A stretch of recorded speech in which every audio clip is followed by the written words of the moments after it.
Shem Hashem Naaseh v'Natzliach, Shiur Torah, Baruch Hashem, back at the Aventura Center, Breslov Center, Baruch Hashem, for our weekly MUSSAR Shiur. Baruch Hashem, we've had a lot of progress over this last week with some of the research we did on the wigs. Almost, that we came out with, I think it was a lecture over here. We did a lecture here. I think it was actually one of the first ones, a second one that we did here. Amos was here, and we did it, talked about wigs and the new insight that we talked about in regards to wigs, of how it's the machloket between the Ashkenazi poskim and the Sephardi poskim, which is really not really Ashkenazi Sephardi. It's really more of 5 or 6 Ashkenazi, maybe 1 Sephardi, and everyone else. Meaning the 5 or 6 are saying it's allowed, and everyone else, over 90 other poskim, are saying it's not allowed to wear the wigs. But even the 5 or 6 that said it's allowed did not say it's allowed to wear today's wigs, with the exception of one guy that I don't think is mentally stable, and he's not a posek.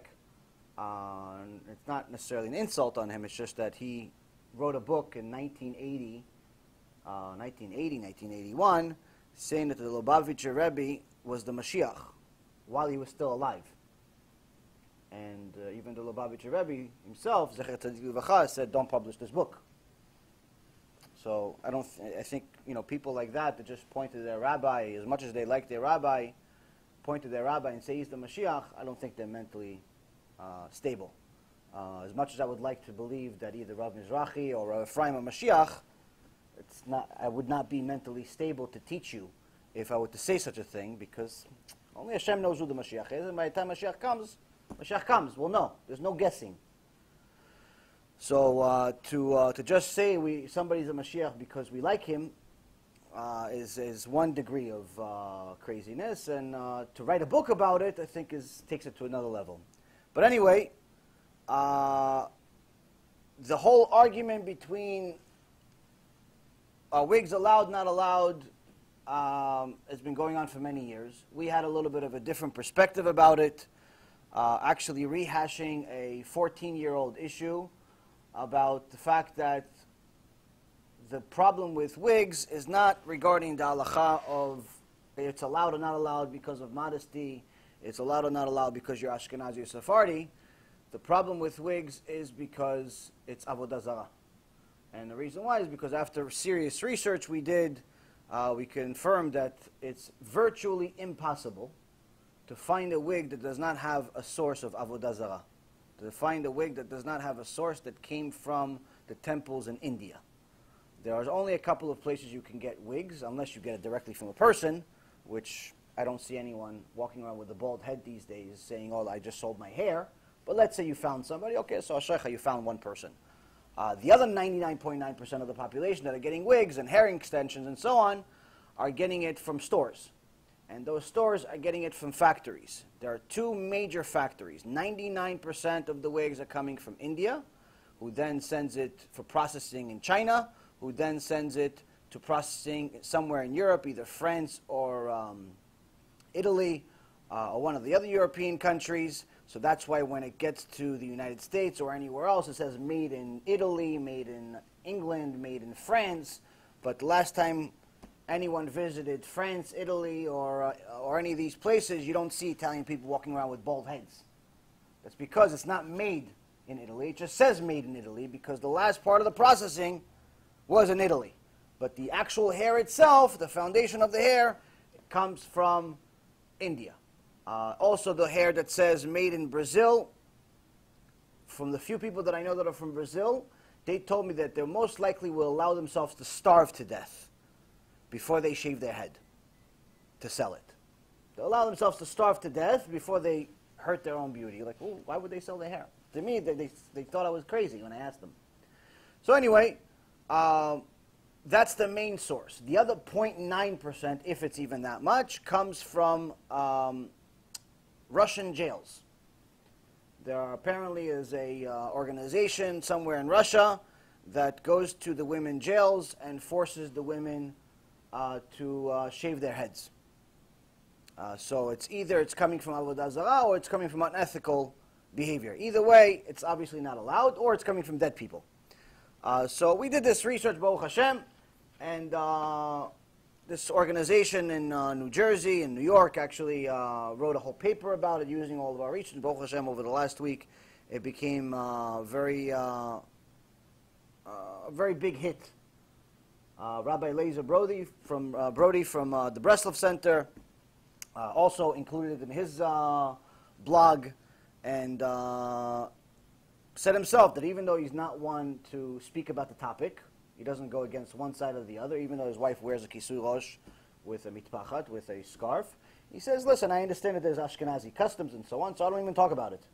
But now it's a different problem. Now it has nothing to do with minagim. Now it has to do with avodah zarah. Now it has to do with, idol worship. And with idol worship, we learned from the Torah that if anything was ever used for idol worship, a Jew is never allowed to enjoy it in any way, shape, or form. So that's a different problem. That has nothing to do with customs. That has to do with Torah. So anyway, this is one of the big developments that we've had. Baruch Hashem, we've had a few others. But little by little, people are connecting to these shiurim because they're saying that this is a little different than what the traditional talk that they're hearing. It's a little harder to hear because every shiur leaves you with a task to do. At the end of every shiur, you're supposed to have at least one or two things on your to-do list. I need to fix this, I need to fix that. If you didn't leave the shiur with at least a couple of things you need to fix, then I failed. So if you left the shiur feeling good about yourself and everything is perfect, next time you should give the shiur. Because I know I leave the shiur and I know I have to fix something. So if you have nothing to fix, then I have to fix it. Then you give the shiur next week. So as long as we're on the same page and we all have, we're all trying to fix ourselves, then BeEzrat HaShem, we're going in the right direction. So now we're going to continue this series, and we also talk a little bit about this week's parasha, Parshat Korach. This parasha happens to be one of my favorites. It's a lot of balagan that happens again. If you remember, over the last couple of weeks, reading the parasha, there's been havoc with Am Yisrael, where Hashem got to a point already 2 weeks in a row, 2 parashot in a row, where he decided that he wanted to destroy Am Yisrael, Rachmana litzlan. He wanted to destroy them. He said to Moshe Rabbeinu, get out of the way, let me destroy them, start something new with you. And Moshe Rabbeinu fought for us. We complained about the man, we complain about Hashem, we complain about the land, we complain about Moshe Rabbeinu. We have, Baruch Hashem, as Jews, we have a surplus of complaints. This didn't start now. It was already in Mount Sinai. So in this parasha, we took it to a new level. In this parasha, we took it to a level that unfortunately still exists today. We took it to a level where we said, you know what? The Torah that you gave us, we don't like it the way you gave us. We want to change a few things. We don't like kosher, so we're going to say kosher and non-kosher is okay. We don't like that homosexuality is not allowed, so we're going to say Hashem didn't mean it. We don't like that Hashem hates immodesty, so we're going to say, no, that was back in those days. It's not relevant anymore. We're going to change the rules. And that's exactly what Korach wanted to do. He wanted to change the rules. But why? I mean, we've always wanted to change the rules. There's been Reshaim since the beginning of time. What's different about Korach? Why did Korach benefit in such a way that he actually has a whole parasha named after him? The reason why is because Korach wanted to change the Torah in the name of the Torah. By using the Torah against itself. By picking and choosing bits of truth and smearing them with a bunch of lies. And this is how you'll see every major lie throughout history that actually had legs, that actually stuck around for a while, had to have a certain element of truth in it. One of the biggest, if not the biggest lie in history is the whole concept of Christianity. Christianity, anyone that actually investigates it, doesn't need to have an IQ of 300 to realize it's fake man-made religion. I'm not saying this because I'm Jewish. I'm saying it because I investigated it. And anyone that investigated it themselves, investigated the sources of where it came from, what it actually said, what actually happened, who's against who, compared their own documents against themselves, easily arrives at the same conclusion. But how is it that over 2 billion people are practicing Christianity without a second thought? Whether they're Catholics or one of the many denominations of Christianity, how is it possible that so many are following this giant lie where they say that some fool died 2,000 years ago and somehow that makes him God? In reality, if you look at the historical documents, we know that the only source, the only document that actually spoke of him, if it's the same person, bichlal, at the time he was even alive, was the Torah, was the Gemara. The oral Torah. Other than that, no other document ever discussed Jesus. No newspaper discussed him, no journalist discussed him, no book ever talked about him, nothing. Now, if somebody thinks somebody's a Mashiach or a God or anything, even if he's just a popular baseball player, somebody writes about him. A little kid draws him or something. In kindergarten, they make something. Nothing. No document was ever written about him for 300 years after he died. Meaning that all of the people that wrote the document never knew him. He was dead already. But yet, billions of people came and left this world believing that this is true. Reason? The foundation is true. The foundation of Christianity is true. What's the foundation? Foundation is it comes from the Torah. They say that the New Testament is 2 books. It's the Old Testament, aka Torah, with an addition. So yes, we all know that the Torah is true.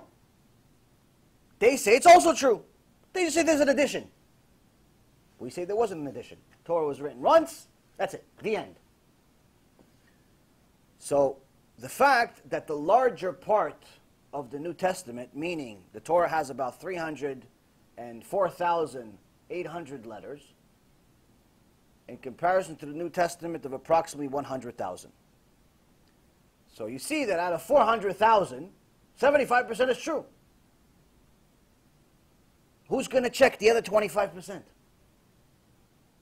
Who's going to check even after you see the first parasha is true? You see that HaShem created the world. You don't need to be a genius to believe that.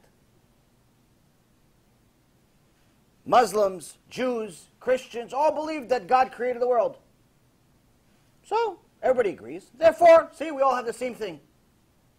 So no one is going to care enough to investigate unless they really want to know, unless they really want to connect to the real God, and not just to connect to some culture or some type of belief system that allows them to continue behaving the way they are without changing. They don't want to change. They don't want a belief system that helps them change. They want something that confirms their existing behavior. And this is exactly what's happening today with many people, Jews or Gentiles, where when you tell them the truth and you tell them words of Mussar, you tell them that HaShem expects more from them, they fight you, like you wrote it. And the reason why, they say, listen, my rabbi that I've been going to for the last 10 years never told me that my skirt has to pass my knees even after I sit down. The rabbi that I talk to and I've been going to for the last 20 years never told me that I'm not allowed to drive on Shabbat.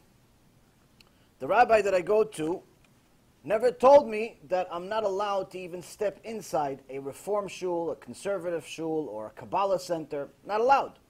Why? Because they teach kfirah. They teach things that are against the Torah, and they're considered minim.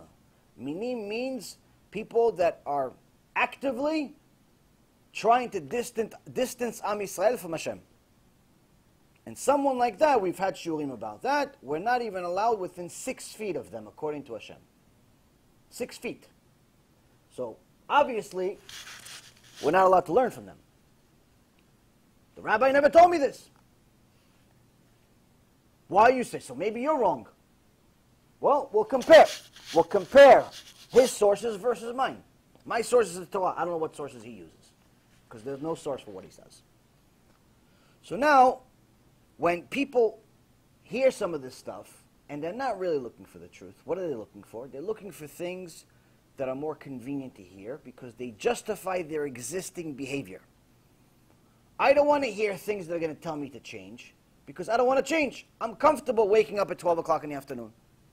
I don't want anyone to tell me that I need to wake up early in the morning. I'm comfortable wearing almost no clothes because it's hot. I'm comfortable doing this, I'm comfortable doing that. People like that, unfortunately, you can't help. You can't help somebody who doesn't want to help themselves. But the good news is that even though sometimes we don't want to help ourselves, our neshama, our Jewish neshama, yearns for more. Our Jewish neshama is not willing to give up. Our Jewish neshama is going to say, okay, maybe you don't want to change, but I know what's going on up there. I'm going to force you to change. I'm going to start begging HaShem to force you to change. Every night that we go to sleep, a large part of our neshama goes upstairs. This is why we say, Modeh ani lefanecha melech chai v'kayam shechzarta nishmati, that you brought back my soul. Every day we wake up in the morning, we say, thank you Hashem for bringing back my soul. Why? Where did it go? It went upstairs. What did it do upstairs? What did it do in heaven? It told the Bedin of Shamayim, what did you do today? Oh, I stole a little bit today, not a lot. Yesterday I stole more. Oh, I cursed today. Yesterday I cursed less. Oh, I did this. You tell them all the good and bad things you did. So the neshama says, when I go up there, I'm going to tell on you. And I'm going to ask them to force you to fix yourself. Because I know what happens if you don't. So when you get tikkunim, you get different tests in your life, whether it's a flat tire or chas v'shalom more, it's not because it's bad for you. It's good for you. It's trying to fix you. Hashem's trying to talk to you. And since you're not Moshe Rabbeinu, He's not going to talk to you out of a burning bush. He's going to talk to you through tikkunim. He's going to give you a flat tire, so you look upstairs and say, Hashem, you're right, I just don't know why. Oh, maybe He's trying to save me from a car accident. Or maybe the customer I'm about to meet was going to cheat me. Or maybe the house I was supposed to buy really has a rotten foundation. I don't know anything about houses. I wouldn't know if it has a rotten foundation or not. So I'm going to miss the appointment. Somebody else is going to come in, offer even more money, and the guy is not going to consider me even part of the equation, and he's going to sell the house. I'm going to feel bad about it, but in reality, Hashem is saving me. And there's countless reasons that Hashem puts into His accounting of why He does every single thing He does to you. But sometimes those things hurt.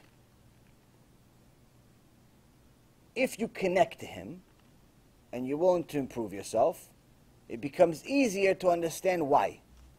Easier to understand why is He doing those things. Because there's no way that He brought you into this world to suffer. If you wanted you to suffer, He'd just leave you in Gehenom. It's much better built over there for suffering.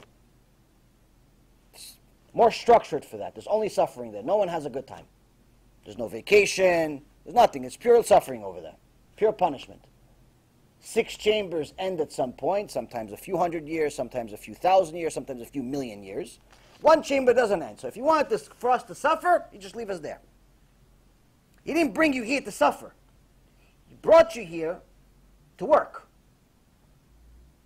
The problem is that we don't want to work. We think that we came here for a vacation. So Hashem has to remind us once in a while. So this Mishnah is a reminder that this is exactly what's happening.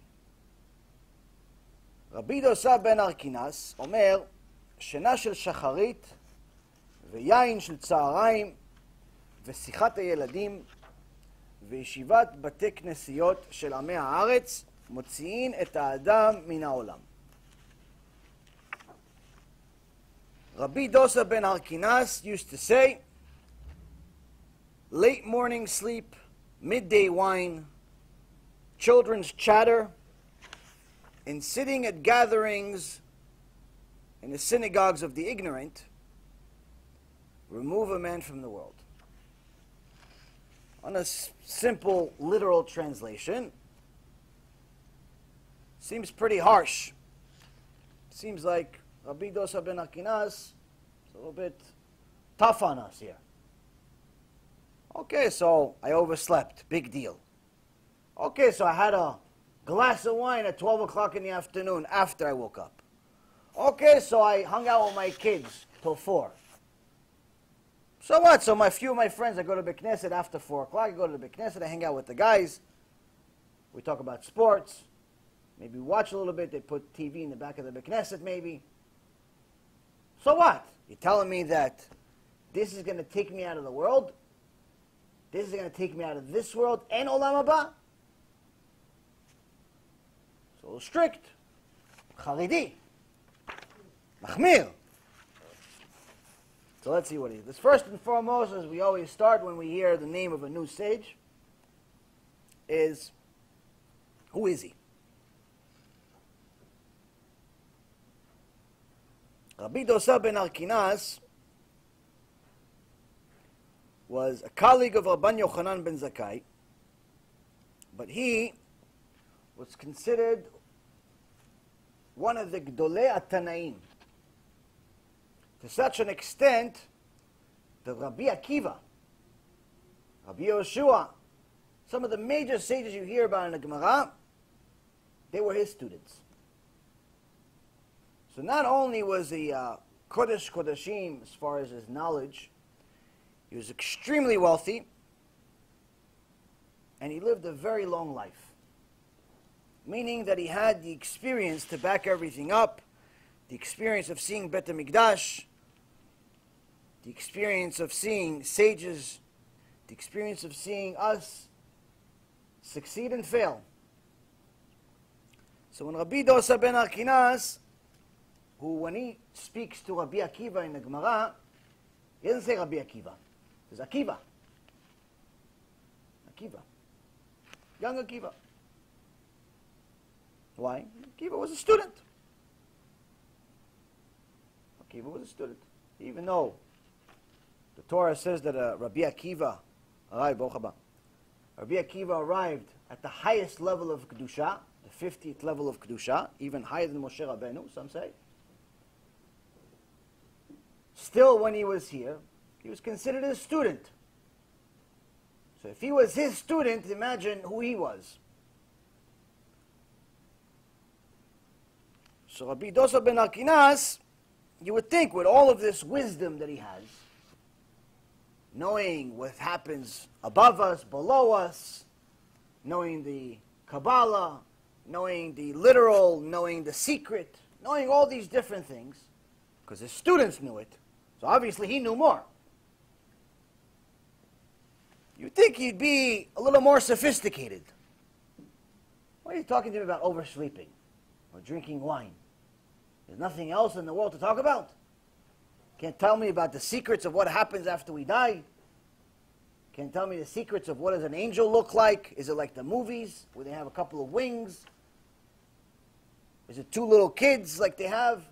Like, what is it? Can't tell me some cool stuff? Tell me about oversleeping, drinking wine? So first and foremost, we see that Rabbi Dosa ben Hur'kenus, he's telling you something that has to be, like we've learned in the last few weeks, part of your foundation. Because without a solid foundation, it doesn't matter how many stories you build, it'll eventually collapse. if the second floor, third floor, fifth floor, 50th floor, 100th floor, 500th floor, they could all have the greatest stones in existence. They could all have windows and bathrooms and offices and million-dollar, fountains. If they're all standing on rotten foundation, it'll eventually collapse.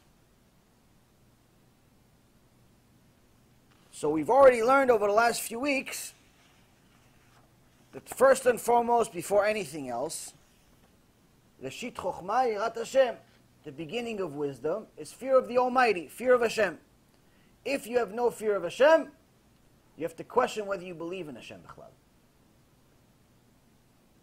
Because the Hashem of the Torah, He's not our friend, He's a little scary.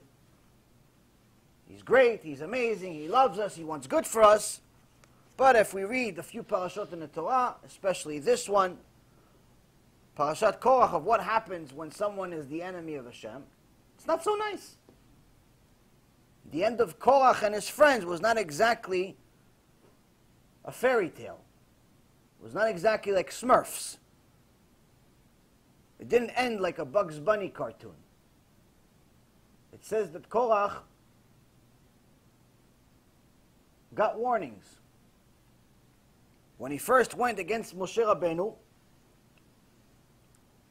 he got the backings of the Gdolei Ador. So he didn't come by himself.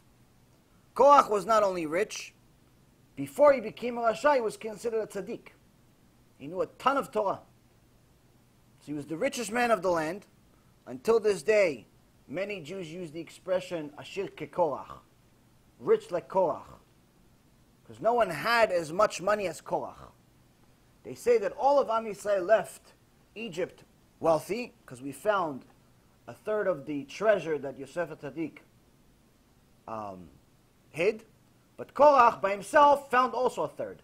So all of Am Yisrael had 1/3, and Korach had 1/3. So he had as much as the rest of the nation. Everyone had a camel carrying their treasures. Korach had 70 camels to carry the keys to his safes. Just the keys to all of his safes needed 70 camels. That's how much money he had. If Bill Gates was alive in his day, maybe he would hold one of his keys. Ashir ke Korach. So he had money. He knew a lot of Torah. Came from a good family, same family as Moshe Rabbeinu, the Levi family. What could go wrong? He hears that Moshe announced that Hashem said that the deal that he's had with the firstborn is void. Until now, the firstborn would be like the Kohanim. But now that we got the Torah, that deal is void because the firstborn weren't good leaders, as we see from the last couple of weeks. Hashem punished the leaders because they didn't rebuke the people. When we complained about man a couple of weeks ago, it says that Hashem burned all the leaders. Why did he burn all the leaders? Why did he burn all the rabbis? Why didn't he burn the people that complained about man? So the people, they don't know better. The leaders know. And if the leaders are not going to rebuke the people and tell them the truth, what do I need them for? So he killed all of them. A week later, last week, he sent the 12 biggest leaders to Canaan, to Israel. Go check the land. 10 out of the 12 came back with a bad report. 2 were tzaddikim. These are 10 that used to be tzaddikim. They said bad things. If you read the midrash of how Hashem killed them, it's very scary. Their tongue connected to their belly, horrible, awful death that was very, very slow and torturous. These were leaders again. Here we see Korach. He's bringing 250 of the Gdolei Ador. 250 Stipler Gaon, Rav Ovadia, Rav Yashivs, 250 of them. How did he get them to go on his side? Why, he gave them all tzedakah, that's it? But they're all rich. They didn't need a tzedakah. Even though he had more money, they didn't need a tzedakah. How did he buy them off? Korach knew how to use the Torah against the Torah, to serve his agenda. Korach said, look, this Moshe Rabbeinu, he's fooling all of us. The fact that he's a leader, not leader, fine, let him be a leader. But now he's taking it too far. Now he's giving the best jobs to his family. So until now, all of you leaders are all firstborn. You're all firstborn. You're all leaders. You're all gdolei ador. You're all tzaddikim. You're all prophets. You all had jobs. Good jobs. Now he's saying, Hashem's firing you. He's going to make his brother, Aaron HaKohen, and his sons take all of your jobs. And they're not even firstborns.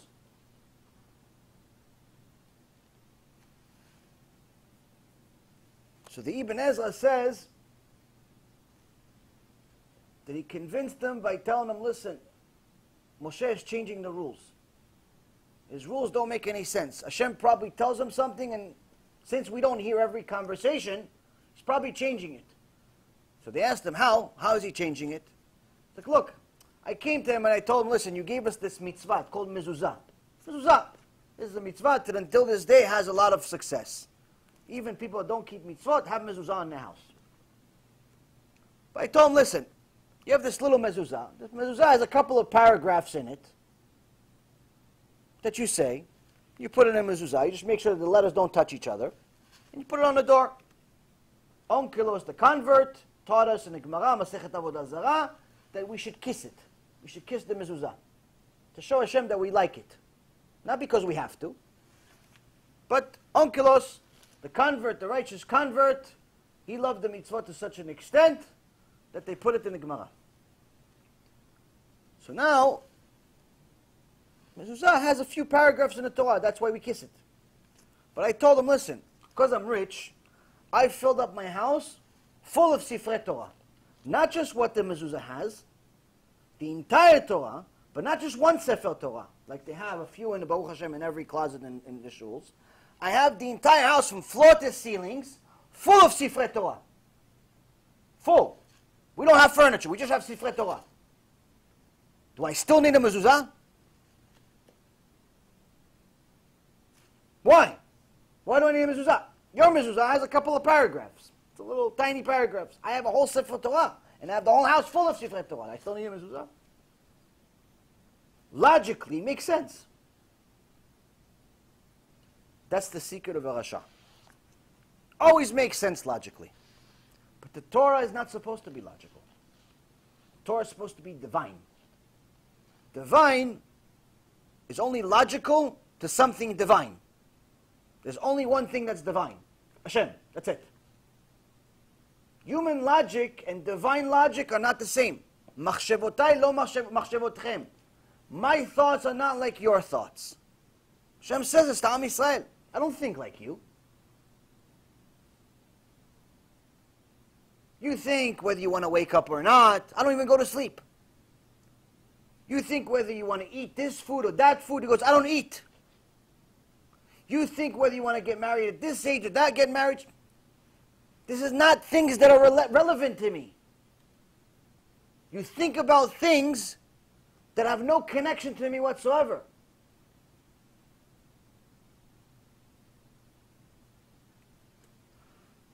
So Korach is trying to use human logic, and he's telling people to follow him because of it. And unfortunately, there was apparently these 250 Gdolei Ador weren't really the Stipler or the Rav Ovadias. They were more of the modern Orthodox / Reform of today. And they decided that, oh, you know what? Maybe we should use human logic. Maybe it does make sense that if you have a Sefer Torah in the house, you don't need a mezuzah. Because it makes sense, we should do it. Moshe Rabbeinu says, this is one mitzvah. This is a different mitzvah. one mitzvah doesn't cancel out another mitzvah. You could have 5 million Sifrei Torah. It has nothing to do with the mezuzah. Mezuzah is a different mitzvah. Just because it makes sense doesn't mean it's right. So Korach convinces people to come and follow him, go against Moshe Rabbeinu. And Moshe Rabbeinu tells him, you and your entire assembly joining together are against HaShem. Says Korach, you, Datan, Aviram, these 250 rabbis, what you're doing right now, you're going against Hashem. Meaning, it's a bad thing. It's not a good thing.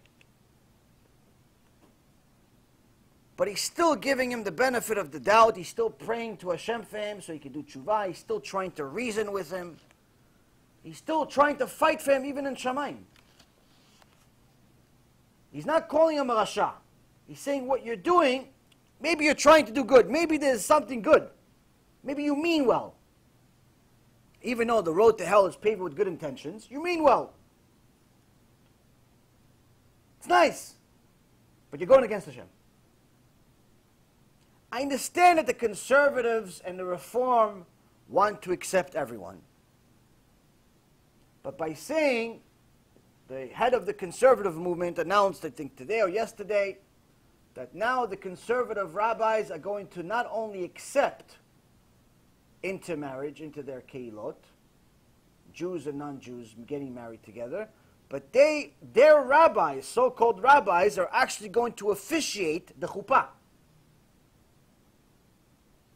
Their rabbis are going to officiate a Jew and a non-Jew getting married. And the reason why the so-called conservative rabbi said we're going to do this is because we don't want to lose the Jews. You're saying they're going to marry goyim. You already lost them. They're gone. That's the point. To not intermarry, that's how you keep them. No, but we don't want to lose them. But you don't have them anymore. Because if a Jew marries a non-Jew, if the woman is a non-Jew, the kids are not Jewish. If the woman is Jewish, yes, the kids are halachically Jewish, but they're problematic.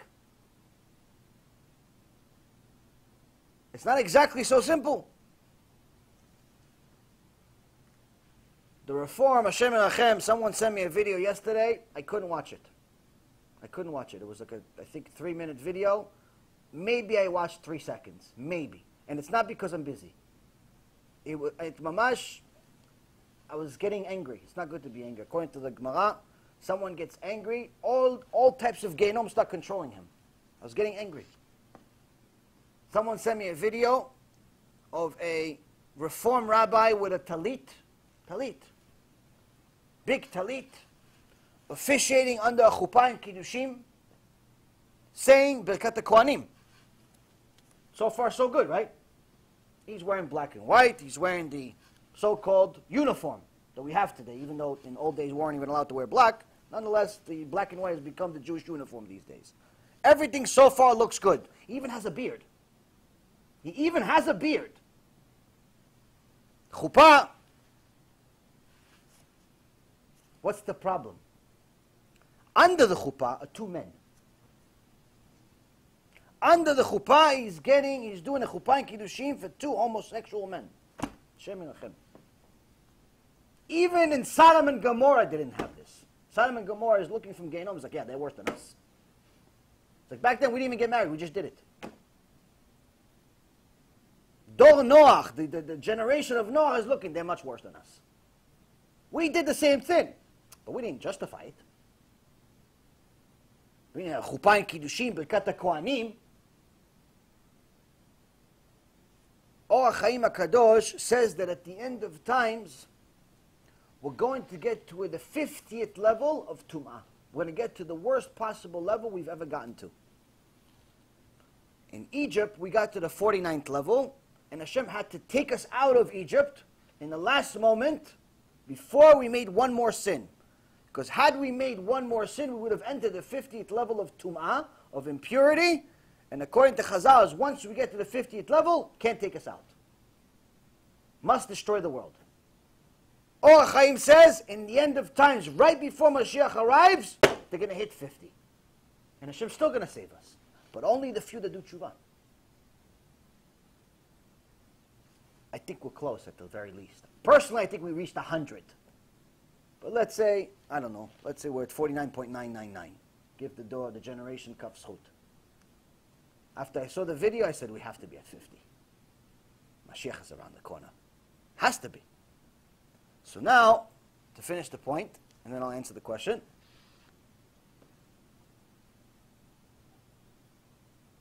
We are at a situation where this same type of mentality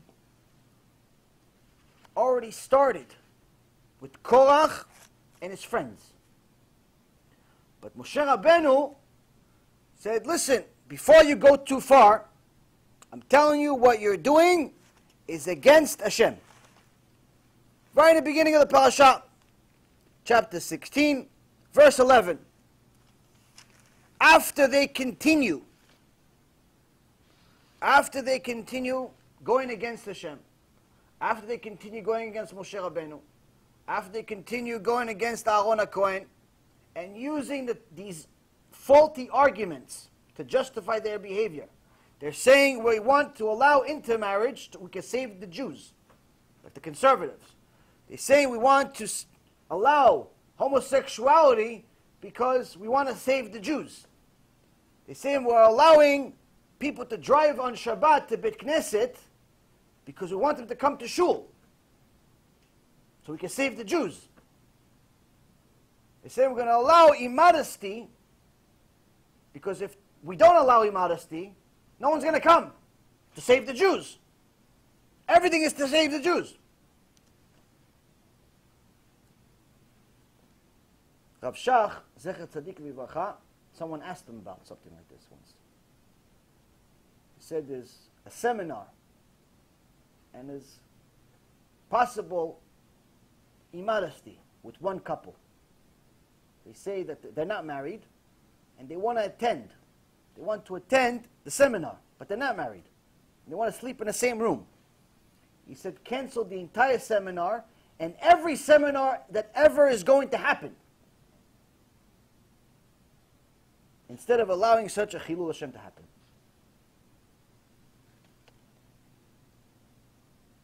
So to use the Torah against the Torah to say, in the name of Judaism, we're going to save the Jews by allowing this and allowing this and allowing this and allowing this and breaking this rule and that rule and that rule, breaking all of these rules to save the Jews, says there's no Jews. What are you saving? So first, Moshe Rabbeinu is telling them, you're going against Hashem. You're going against Hashem. Stop on your tracks before you go too far. They continued. So then Moshe Rabbeinu says to him, and says to all the people, סורו נא מעל לעלי האנשים הרשעים האלה, ואל תיגעו בכל אשר להם, פן תיספו בכל חטאותם. He says to the people, turn away now from near the tents of these wicked men, and do not touch anything of theirs, lest you perish because of all their sins. He says, don't even touch their money. You see, Korach had a lot of belongings, had a lot of gold, had a lot of silver, had a lot of diamonds, had a lot of everything. He says, don't even, if he gave you anything, give it back. Don't touch even anything that belongs to him. He's so wicked, it'll taint you, it'll ruin you. Stay away from him. And we see that moments later, after Am Yisrael listens to Moshe Rabbeinu, those that listened were saved. And Hashem opened up the ground and swallowed Korach, his entire family, except his kids that did tshuva, and the 250 Gdolei Ador, 250 rabbis, Reform rabbis. 250 of them, he opened the ground and swallowed them. And it says that there's a place until this day, Chazal says there's a place until this day in the desert somewhere, that you can still hear Korach screaming. Because it says here, וירדו חיים שאולה. וידעתם כי ניאצו האנשים האלה את אדוני. In chapter 16, verse 33, it says, they and all theirs, and all that was theirs, descended alive to Sheol. Sheol is another name for Gehinnom. The earth covered them over, and they were lost among the congregation. So for anyone who says, oh, I don't remember ever seeing the word Gehinnom in the Torah. It says it many times, just called something else, called Sheol or some other words. And it says in this parasha twice. So you see, this doesn't sound so politically correct. This doesn't sound so nice. This sounds like a serious God. Not like the Chabad God. Not like the Reform God. Not like the conservative God. Sounds like serious God. That if you go against him, punishes you. And anytime, as you obviously know, anytime I mention Chabad, it's not all of Chabad, it's the Chabads that are fake, that are not the real Chabad. There's Chabad that's real, that's tzaddikim, and there's Chabad that's fake, that tell people you can drive on Shabbat to come to the Beit Knesset. Just give tzedakah and everything's okay. People like that, they call themselves whatever they want. They're just desecrating the name of the organization and the rabbis that started it, that were tzaddikim. So here we see a very serious God. Rabbi Dosa ben Hur'kenus is trying to teach us about this very serious God. He says this very serious God, aka HaShem, first you want to make sure that you're not on his bad side. First, stop sinning. First, build a good foundation. Foundation of Yirat Shamayim, foundation of learning Torah on a regular basis, foundation of staying away from danger. If you're going to work in a nuclear plant, you need to know how to behave in certain parts of the plant. Certain parts of the plant, you can eat your lunch. Other parts of the plant, you have to put multiple suits to protect yourself from the radiation and so on. Know how to behave at different parts. Know what to stay away from. So Rabbi Dosa ben Hur'kenus is saying there's a few things much more important at this stage for you to know than the secrets of what happens in the next world. Much more important than to know the secrets of what happens when you learn the secrets. Much more important than knowing about shadim or all these things that people are attracted to. Good fortunes, if you do this or if you do that. Much more important than that. It's basic things that are going to keep you away from trouble. And what are they? Because first and foremost, don't oversleep. Why do you care about how much I sleep? What do you care about what I sleep? You sleep your share, I'll sleep my share. I went to sleep at 4 o'clock in the morning. So I want to sleep till 12. I want to sleep at 6 a.m. I want to sleep till 2. You want to sleep till 8. I want to sleep till 2. What do you care? He says, Rabbi Dosa ben Hur'kenus, Shena she'shacharit, oversleeping. This will make you sin first thing in the morning by missing Kriyat Shema. The Shulchan Aruch, Or Chaim 580 and 89, talks about the prescribed time for reading the Shema Yisrael in the morning. This is for men because women are not obligated at mitzvot that are pertaining to specific timing. But for men, they have to read the Kriyat Shema at a certain time in the morning. And according to the Gemara, Masechet Brachot, the earlier the better. There's a whole argument of what's the earliest you're allowed to do it. There's also even minagim, Arizal, Rav Ovadia, and so on, of times that you're allowed to do tefillin versus times you read Kriyat Shema. But nonetheless, the point is, everyone agrees you must read Kriyat Shema in the morning. But not just Kriyat Shema, Yishma Yisrael, Hashem Elokeinu, Hashem Echad, and go back to sleep. No, not that. Kriyat Shema, lay tefillin, pray, talk to God. It's your morning meeting with the boss. If you had a job, and the boss said, listen, every morning, I'm going to give you a raise. What'd you make yesterday? $100. Okay, so today, I'm going to give you 110. Tomorrow, 111. The next day, 112. The next day, 113, and so on and so on. But every day, I'm going to give you a raise. It's a great job. Eventually, you'll be a millionaire. So there's only one responsibility that you have. What's the responsibility? I want to have a morning meeting with you. I want to meet with you every day. Now, anyone that's not a fool knows that even if he didn't give you the raise, but you want to keep the job, you still show up to the meeting. If he's telling him I'm going to give you a raise, and on top of it, you have to give the meeting, why not? This is exactly what Hashem is telling you. Every day I'm going to give you a raise. Every day I'm going to give you benefits and rewards for the few words you tell me. You say Shema Yisrael, I'm going to give you something. You say Hashem Elokeinu, I'm going to give you something else. You say Hashem Echad, I'm going to give you more. And so on and so forth. For every single word that you say that connects to my Torah, I'm going to give you a reward. And you can't even quantify how much reward you get for just saying any of the mitzvot, any of the brachot. It's huge. Chazal says that the smallest mitzvah, the reward that we get for the smallest mitzvah, whatever the smallest mitzvah is more valuable than all of the good that the entire world has ever gotten from the beginning of time until the end of time, combined. For the smallest mitzvah. So we can't even quantify such a thing. So Hashem says, I'm going to give you a raise for doing it.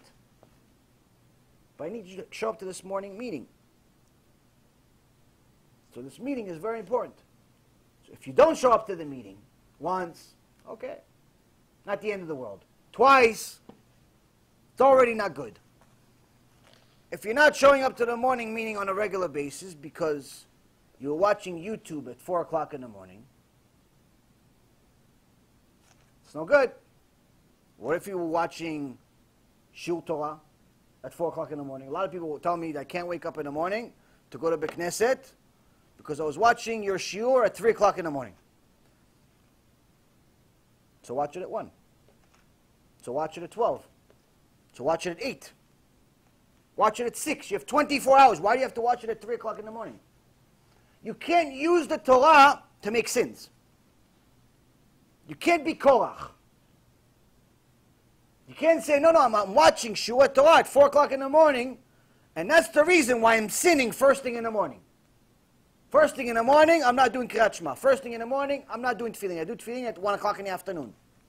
Does it say in the Torah, do tefillin at 1 o'clock in the afternoon? Even though you're allowed to do it at 1 o'clock in the afternoon. Is that where it says in Masechet Brachot to do it? No. It says you have to do it first thing in the morning. It doesn't say at 1 o'clock in the afternoon. So, Rabbi Dosa ben Arkinaz is saying if you're starting in your day with such behavior, you're already putting yourself in a bad situation. Before I go to my next point, you had a question before. You had a question? You want to ask a question? Yeah, I wanted to ask you. You said that a lot of people are basically with the conservative reform. כן. ברוך אתה אדוני אלוהינו מלך שקונים מדורו. Although there's been a lot more people going into religion, especially people that are non-religious or Okay. have been completely, as opposed to Leaving. Notice right now that a lot of young people are completely off the trail, and about 80-90% people are going back into Okay. Judaism, and a lot of people I see converting. כן, so what's the question?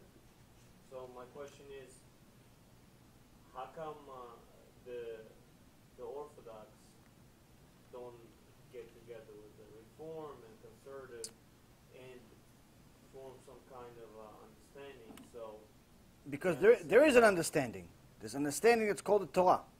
right. Torah is not a rule book that's it's a one size fits all, meaning that you can just decide to keep 3 rules. I'll keep another 6. Amos another 4. You got it. We're done. It's either you keep the whole thing or you don't keep. What you're keeping is worthless. Meaning, no one keeps every single rule because not every rule is applicable to every single person. There's certain rules that are only applicable to Kohanim. There's certain rules that are only applicable to women. There's certain rules that are only applicable to men, and so on. But the rules that are applicable to you, you must keep. There's no such thing as you are dismissed from this rule because it's too much for you. There's no such thing. When HaShem says in Parashat Bechukotai, Im bechukotai telechu, if you go with my laws, he doesn't say if you go with some of my laws, or the laws that you like, or the laws that are convenient for you depending on what year it is, if it's 2017, or it's 1017. He just says, if you go with all of my laws. And the same thing he says every single time, every time it mentions the laws of the Torah, it says all of my laws. It repeats all of my laws every time. It never says some of my laws, ever. It says all of my laws constantly. So there is an agreement. It's called the Torah. We received this agreement a little over 3,300 years ago. The problem is that for an agreement to work, both sides need to agree that this agreement is valid. So you can call it Orthodox, you can call it Haredi, you can call it Jewish, whatever you want to call it. One side says, yes, the Torah we got from Mount Sinai, it's valid. It's from God. When someone says the Torah is divine, that means it's from God. If it's from God, that means it's eternal. It never changes. Doesn't matter what year, doesn't matter if it's convenient, doesn't matter if you like it, doesn't matter if you agree with it. It means none of the human acceptance is irrelevant. Once it's determined to be divine, that means it's eternal. It never changes, which means we have to change, not the Torah. So now, when one side says, yes, this Torah is from God, we have to keep it. We have to do our best to change ourselves to keep it. The other side, on the other hand, if it's reform, it's saying, no, it's just a history book. It's not real. It's not really from God. Conservative, on the other hand, says, yeah, part of it is real. Part of it's not real. And according to the Gemara, Masechet Sanhedrin, the Shulchan Aruch, the Rambam, and pretty much every posek that ever talked about the issue, anyone that says one word of the Torah, one word, not the entire Torah, not half the Torah, one word of the Torah is not divine, en lo chelek l'olam haba. He has no share of the world to come, he has no share of HaShem, he has no connection to God whatsoever. Why? Because he just said that the one thing that HaShem gave us is not real. So when the other side of the agreement says, your agreement is not valid, there's no agreement. So we'd love to welcome everyone, as long as they agree to follow what it says. But when you change the law, and you say that, no, when God wrote that homosexuality is not allowed, you're saying he didn't mean it. Like this one conservative rabbi wrote an article about a year ago, and it was one of the parashot, one of the parts of the Torah that talks about the laws, and it says that homosexuality is not allowed. It's considered disgusting in the eyes of HaShem. And this conservative rabbi wrote, no, I don't think that HaShem really meant it. That would be mean. No, this is a year ago, before Dweck came. This is a conservative rabbi. Dweck is probably closer to Reform, but he calls himself Orthodox. This other guy actually said that HaShem didn't mean it. He didn't mean it. So the point is that when you change the Torah, you change it, you're treating it like it's a history book with electives of what you want to believe and what you don't want to believe. So now, this is a non-starter, is what we call it. In the business world, there are certain things that are not starters. You say you want to sell the business, great. You say you want $1 million for the business, great. You say that your business sells apples, great. I say, I don't want to pay you $1 million, and I want to pay you $10. that's a non-starter. That means that we have no deal. We're not on the same page. There's no negotiation. You don't negotiate when you're that far apart. If I said 500,000, you said 1 million, we have something to work with here. We can meet somewhere in the middle. But if I say $10, you say 1 million, that's a non-starter. There's no negotiation. We're in different worlds. So when you say the Torah is divine and the other guy says it's not, it's a non-starter. It ruins everything. But with conservative, there's more connection. I understand with reform, they're basically out there. Right. But with conservative, there's a lot more. Yeah, there's a lot more connection as far as they like to read the Torah, they just don't like to follow it. So the problem is that the problem is that yes, if the Torah was a philosophy book, then yeah, they would be right on the money. The Christians also like the Torah, they just don't like to read it, and they don't like to follow it. So again, it's not a matter of creating war. You have to understand. In the Gemara, it says, "Makom sheyesh chilul Hashem en kvod harav." In a place that there's desecration of Hashem's name, meaning desecration of His Torah, desecration of His name itself, there's no consideration for kavod, even for a rabbi, even for the leader, let alone for the followers. And the reason why is because, as a Jew, you have to have a priority list. And every Jew, technically, is supposed to have the same exact priority list. First, number one, God. Everything else after. God's before your wife, God's before your husband, God's before your kids, God's before your friends, God's before your job, God's before everything. Then everything else. If your priority list looks something like that, you're on the right track. But if you like something more than God, you have something to work on. You have to fix something. In the beginning, some people take offense to this, like, no, come on, I can't really tell my wife that I love God more than her. I said, well, if she loves you, she should tell you you should love God more than her. You'll have a better chance of getting to Gan Eden. It's not, just because you love something doesn't mean you don't love something else. But it is a priority list. So, our priority list is to follow what God says. Why? Because if we follow what He says, we have a better chance of not only getting to a better place in the next world, but getting to a better place in this world and taking everyone that's next to us with us. If we change, then we're not following the instructions. Then all bets are off.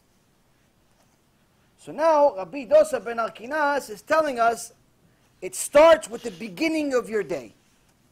It starts with what you think is a priority. If you think that God is a priority, and you live that way, you live what you think. You're not one of these people that says one thing and does something else.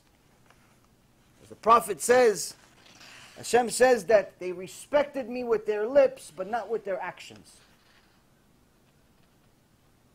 They respected me with words they said. They said, Baruch HaShem, BeEzrat HaShem. Respected me with words, but with their actions, not so much. Kvod harav, kvod harav, kvod harav. When it came to tzedakah, $3.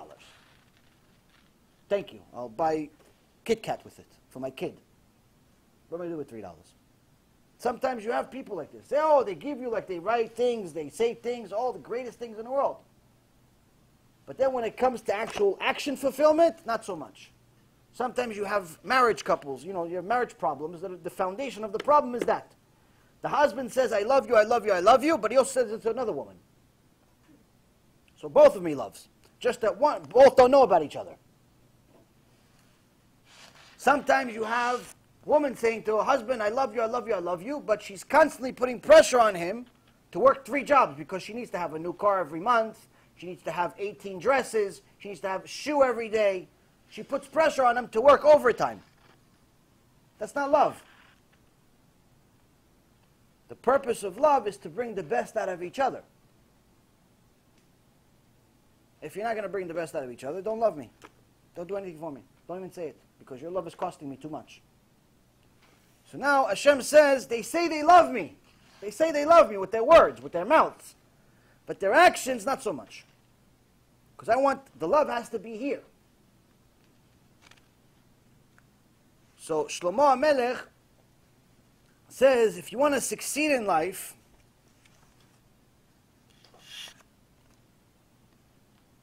you have to make sure you don't put yourself into a trap. What's the trap? It says the way you start your day. The way you start your day.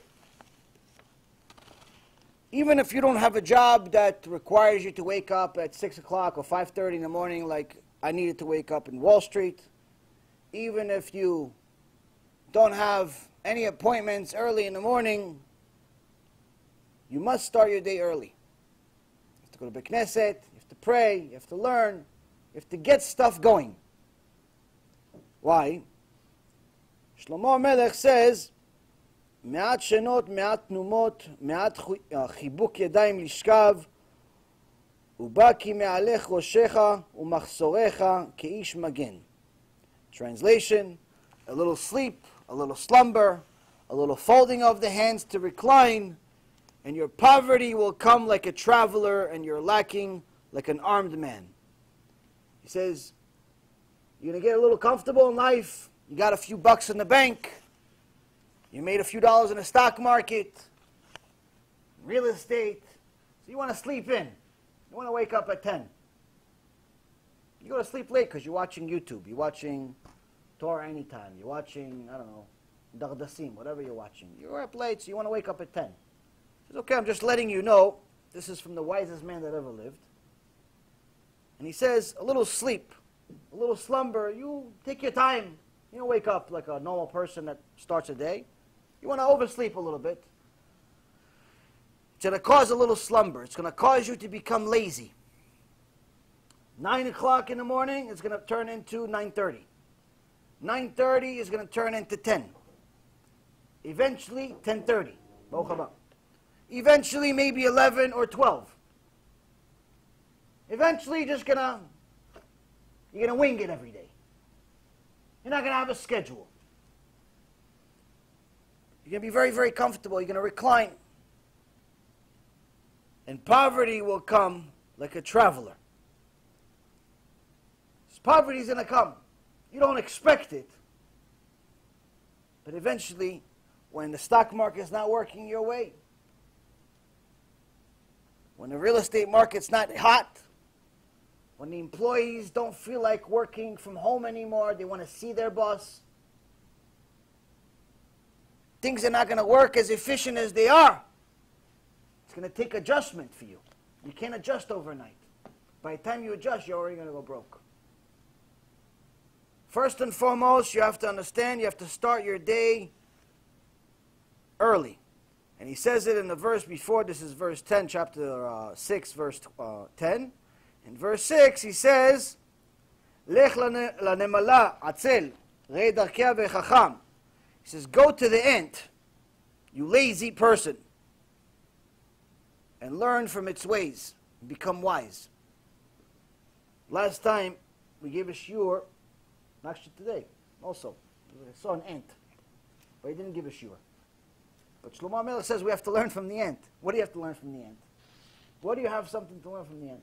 It says the ant, average, they say, lives for anywhere from 6 months to a year. But during the first day of its life, I don't know who did this analysis, but someone told me this is true. During the first day of its life, it collects all of the food it's ever going to need. During the first day. But you never see the ant go to sleep. You never see the ant go to Cancun on vacation. Take a break, lay down, hang out with the guys, have a couple of beers, watch the game. Never see that.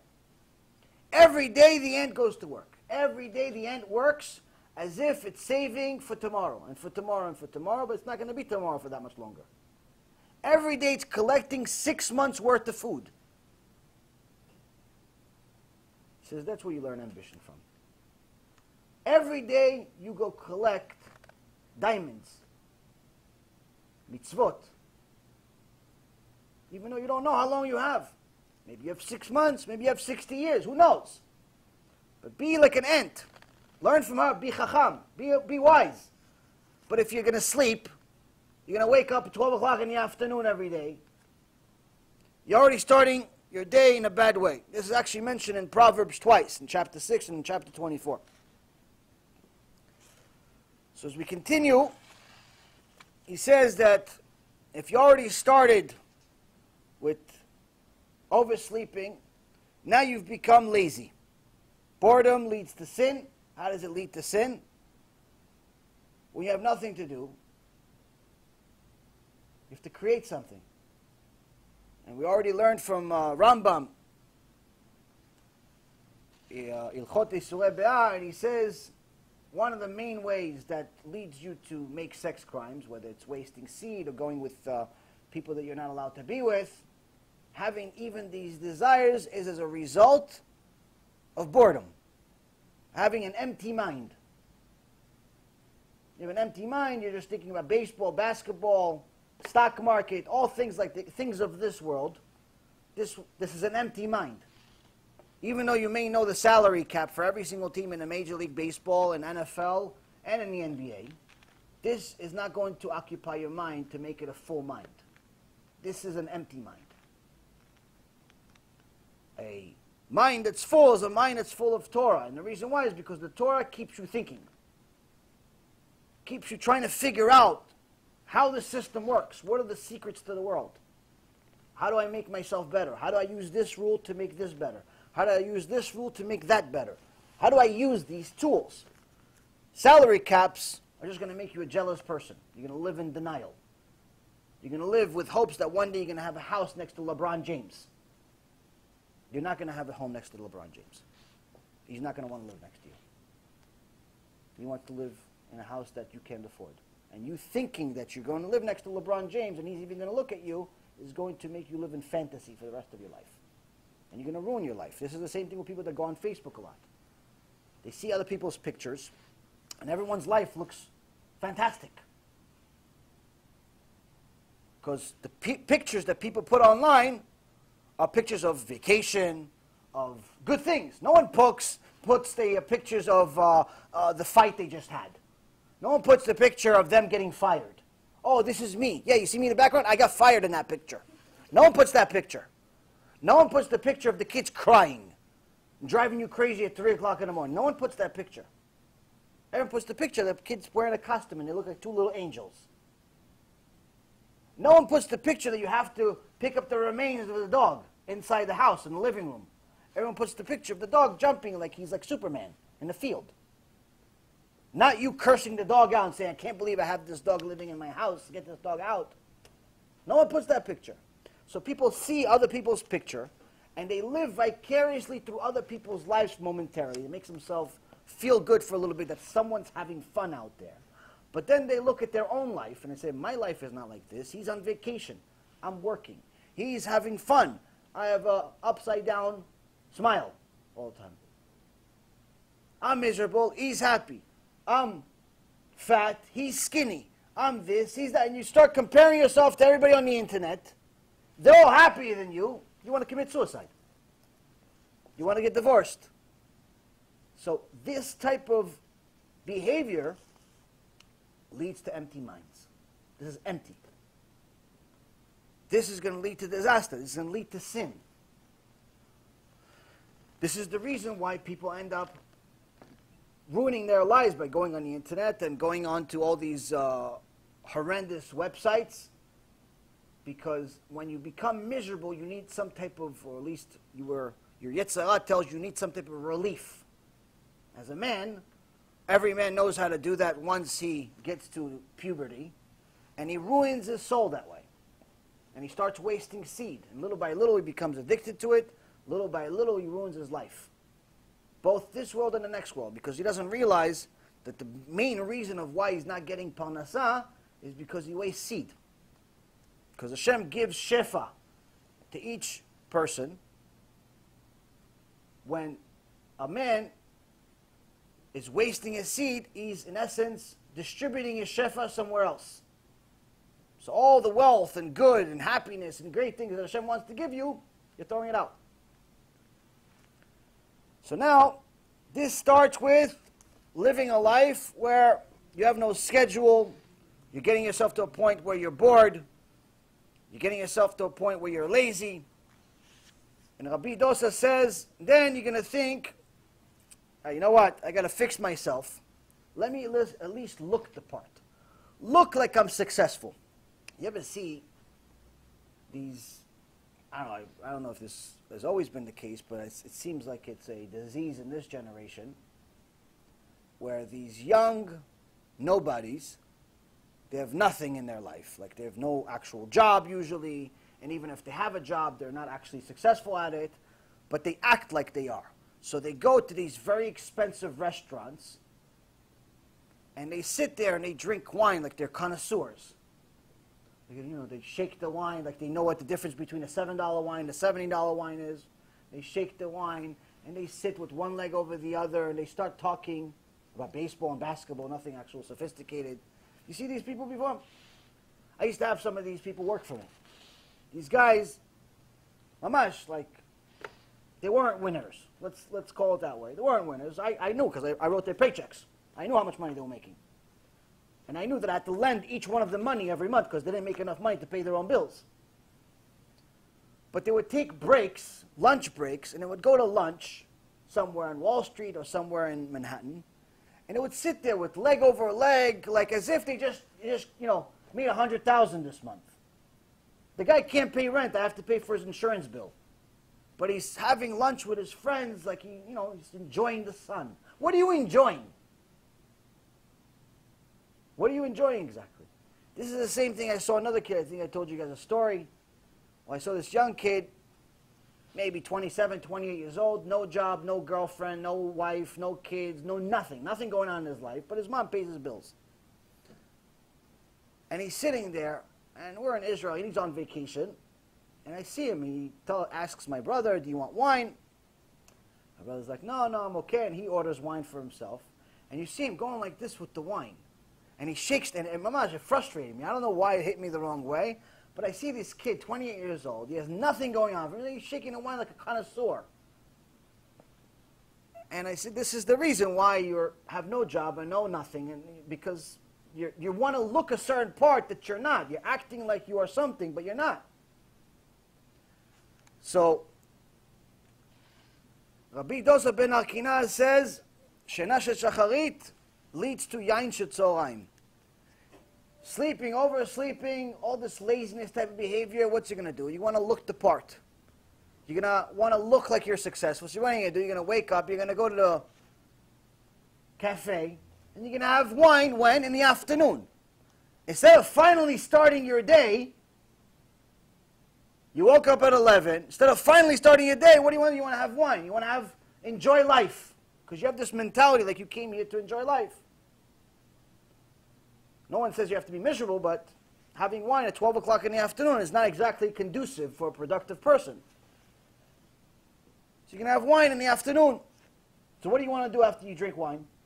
What do you want to do after you eat meat? You want to go back to sleep.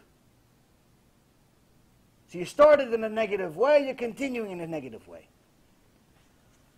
After that, pretending like you're something that you're not, he says the next bad thing is sichat hayeladim. Children's chatter. What do you mean children's chatter? You need to talk to your kids. You need to talk to your kids. What's the problem with speaking to kids? It says, yes, you need to talk to kids just enough to raise them. Just enough to educate them. Just enough to be a part of their life. Nothing more, nothing less. The Rav Wolbe said, something very serious once, many times, but this one thing. He says, parents that raise their kids like they're friends, they raise their kids and they treat their kids like they're friends with them, don't know that they're raising little Hitlers. Eventually those kids that you think are your friends are going to become little Hitlers. They're going to be very, very difficult kids. Why? Because your child is not supposed to be your friend. He's supposed to be your child. As soon as that Abba-son relationship is friend, you have a problem.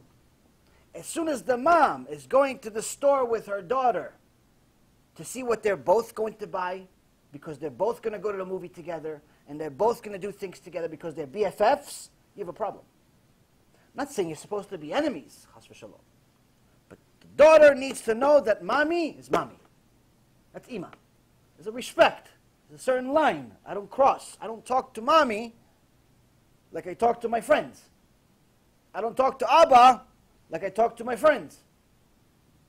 There's a line. But if you treat your children like they're your friends, you have a serious, serious problem. But you don't know it's a problem yet. So what happens here is that when someone has this free world type of mentality where they're just careless and nonchalant behavior, they wake up when they want, they drink wine in the afternoon, they want to just live life as they call it. He says those are exactly the perfect candidate that's going to spend extra time talking to kids, but not extra time educating them, extra time becoming friends with them. And when you spend extra time becoming friends with them, this leads to a joking type of personality. Meaning that you're not going to know when to stop being a kid. You're going to start becoming a kid yourself.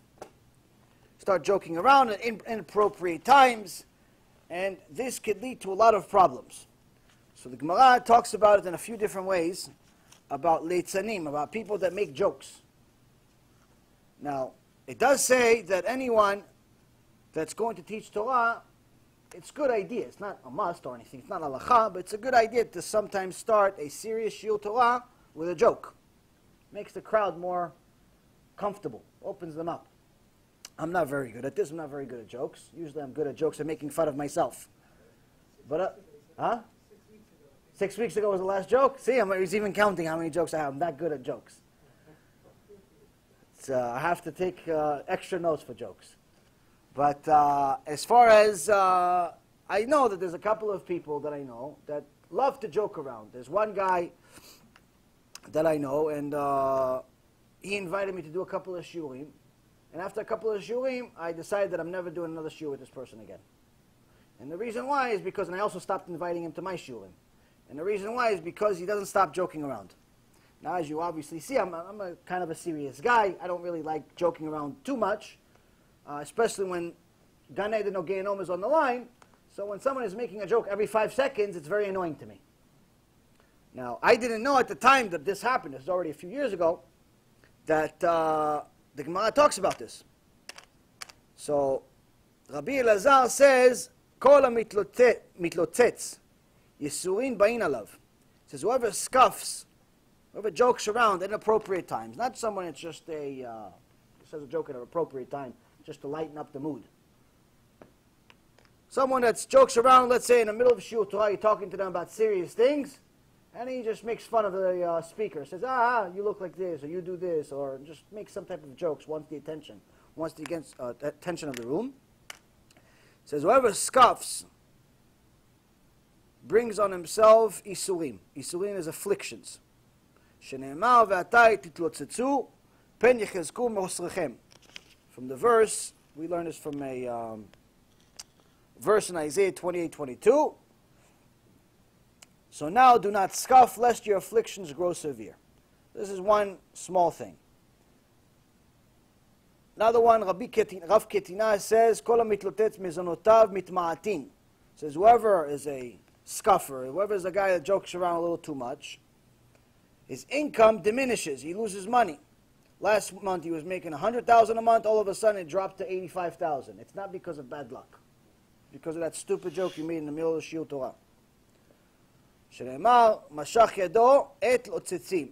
The verse says in the prophet Hosea chapter 7 verse 5, God withdraws his hand from the scoffers. Those people that like to make jokes, he takes away their parnasah. Tries to give them a wake-up call. Resh Lakish says, Kol ha-mitlotzetz nofel begehenom.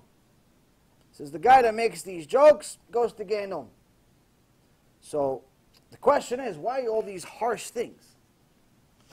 It's a little serious. We learned already here. Rabbi Dosa is already serious. These people are even more serious. Okay, I just made a joke. Why am I going to Gehenom? Getting isurim, getting sick, losing money.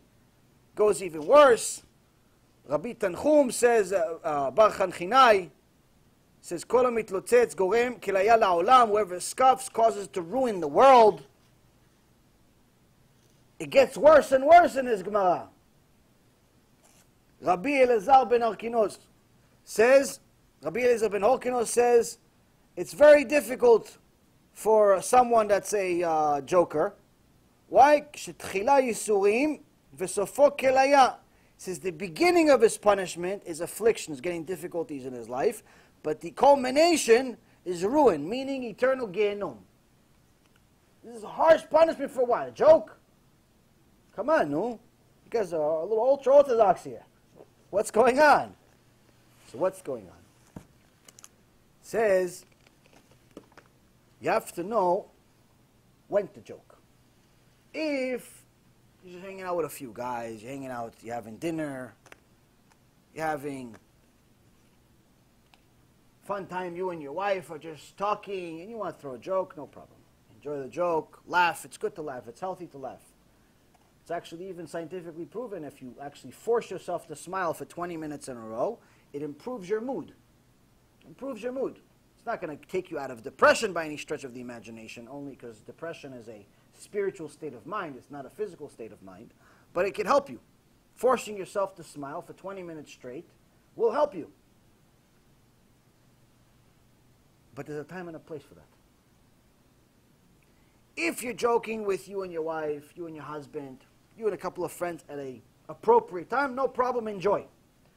But if it's during a meeting with the board of directors that's considering whether they're going to declare bankruptcy tomorrow or today, and you throw a joke, you're not a good guy to have on the job. If your wife just told you, we don't have any food to feed the kids, and you throw a joke, you're not saying it the right time. If someone, Bar Minan, just said, I'm sick, I have, Chas v'shalom, they have cancer, and you threw a joke, it's not the right time to throw the joke. If someone's trying to tell you the entrance, the directions to the entrance to Gan Eden, and the directions to the entrance to Gehinnom, he's trying to teach you which way to go, which way not to go. You follow Torah and mitzvot, Gan Eden. You don't follow, Shem Erachem. There's only two options. There's no middle.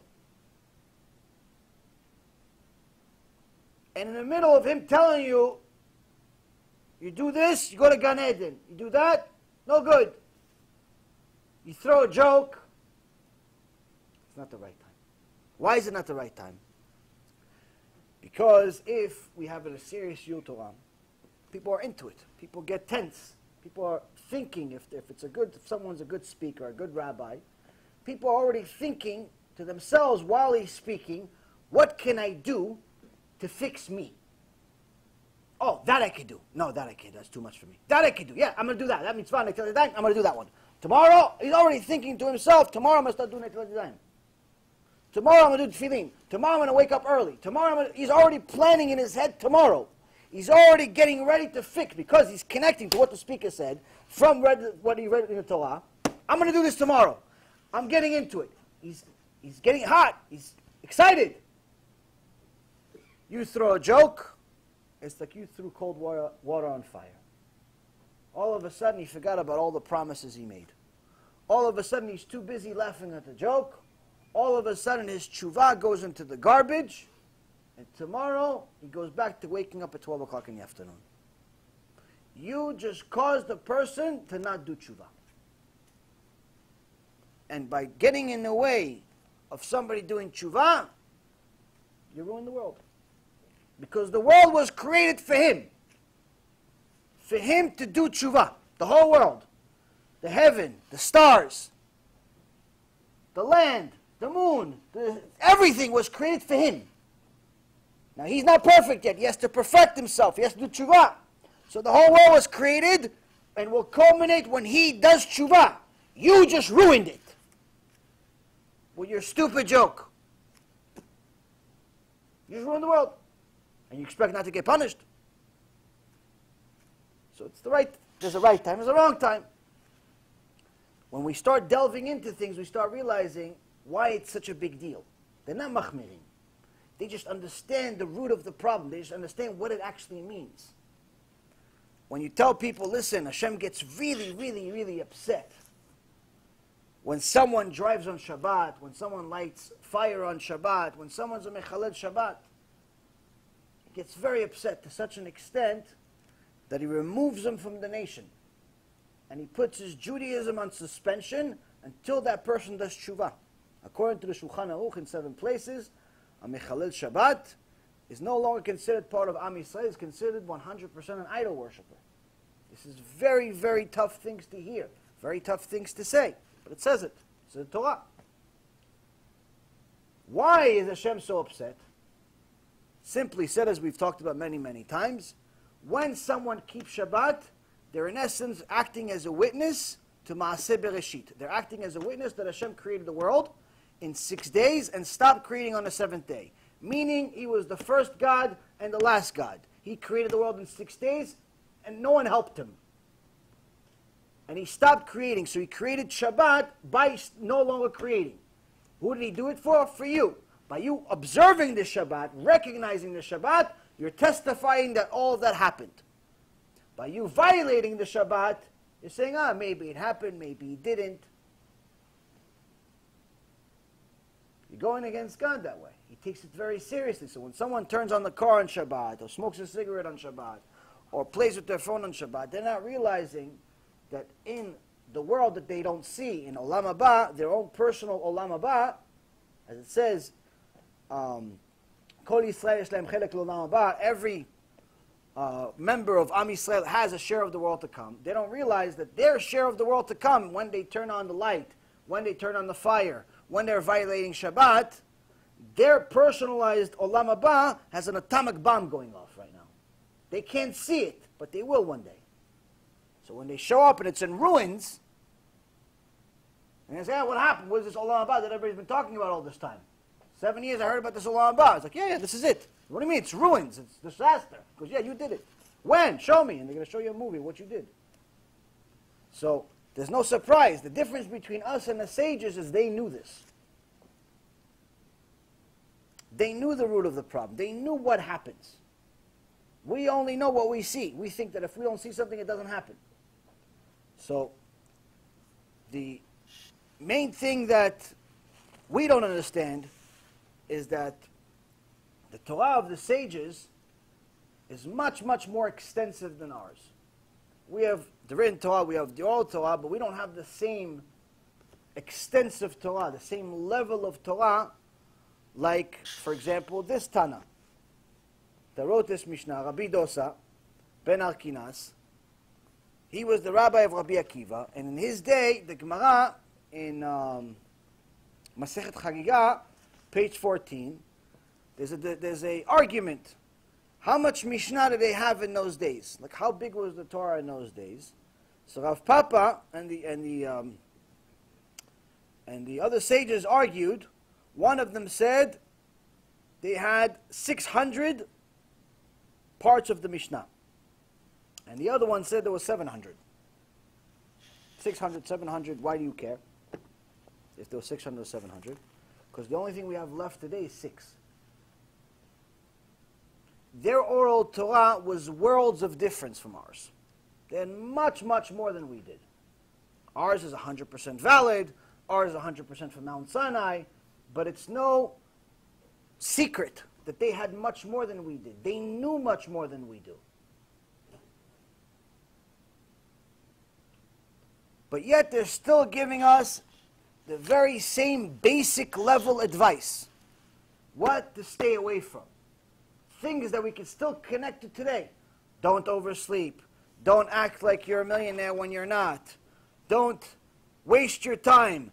Don't act like a kid. Know how to raise your kids. And last but not least, he says, "V'yeshivat batei knesiot shel amei haaretz." Says going to the synagogues of the ignorant, motziin et ha'adam min ha'olam. What is this synagogue? Is there a special synagogue? There's Reform, there's Conservative, there's Orthodox, there's Modern, and then there's Amei Haaretz. What is this Amei Haaretz? What is this? What is this? A special synagogue, a special sect of Judaism called ignorance? This, unfortunately, this sect is amongst all of them. Every part of Judaism has some of these. If you ever went to a synagogue, and they have like, you know, these 3, 4, 5, 6, 10, sometimes more, old men sitting in the synagogue all day reading newspapers, that's Amei Haaretz. They sit in the synagogue, they sit in a mini Beit HaMikdash, do nothing all day. That's Amei Haaretz. But each one of them thinks he's no less than the president or the secretary of defense. One guy says, yeah, you know what, I think Trump, you should bomb all the Arabs. The other guy says, no, I don't think you should bomb all the Arabs. I think you should negotiate with Abu Mazen. The other guy says, no, I know Arabs. I grew up with the Arabs. Atomic bomb minimum. The other guy says, no, the Arabs, you know, it's not the same Arabs of today. The Arabs, you can negotiate with them. Every one of them thinks he's a Secretary of Defense. What do you can tell Donald Trump? None of them even have a job. They're all sitting in a Beit Knesset, do nothing all day. Even worse is some Beit Knesset where the rabbi hosts a sport event. They have a Super Bowl party at the Beit Knesset. They tell the entire Kehillah, come to the Beit Knesset to watch Super Bowl, to watch football, to watch a bunch of grown men beat each other up carrying a leather ball. You're all considered Bnei Yisrael. You're all considered the sons of God. You're all supposed to pretty much give this world a purpose, but you're going to come here and watch a bunch of really big people chase each other and fight over a ball and fight over who's going to make a cooler dance once they get to the end zone. And since many of them don't have enough of the beating each other up, they'll fight even after the play is over, just to make sure the other guy got the news, to know that he's stronger than him. This is what the education we want to teach our kids. This is the education we want to teach our kids, to show them that this is the education you want. So now, when you have a rabbi hosting a Super Bowl event in his synagogue, then you have a rabbi that became part of Amei Haaretz. He's part of them. He got infected by them, or he was always part of them. And the reason why is because if you finally got Am Yisrael to show up to the Beit HaMikdash, you don't have them hanging out drinking beers. Give them a shiur Torah. They finally got there. Now explain to them why they're here. Why is there even Bechlal a Beit Knesset? What do we do here?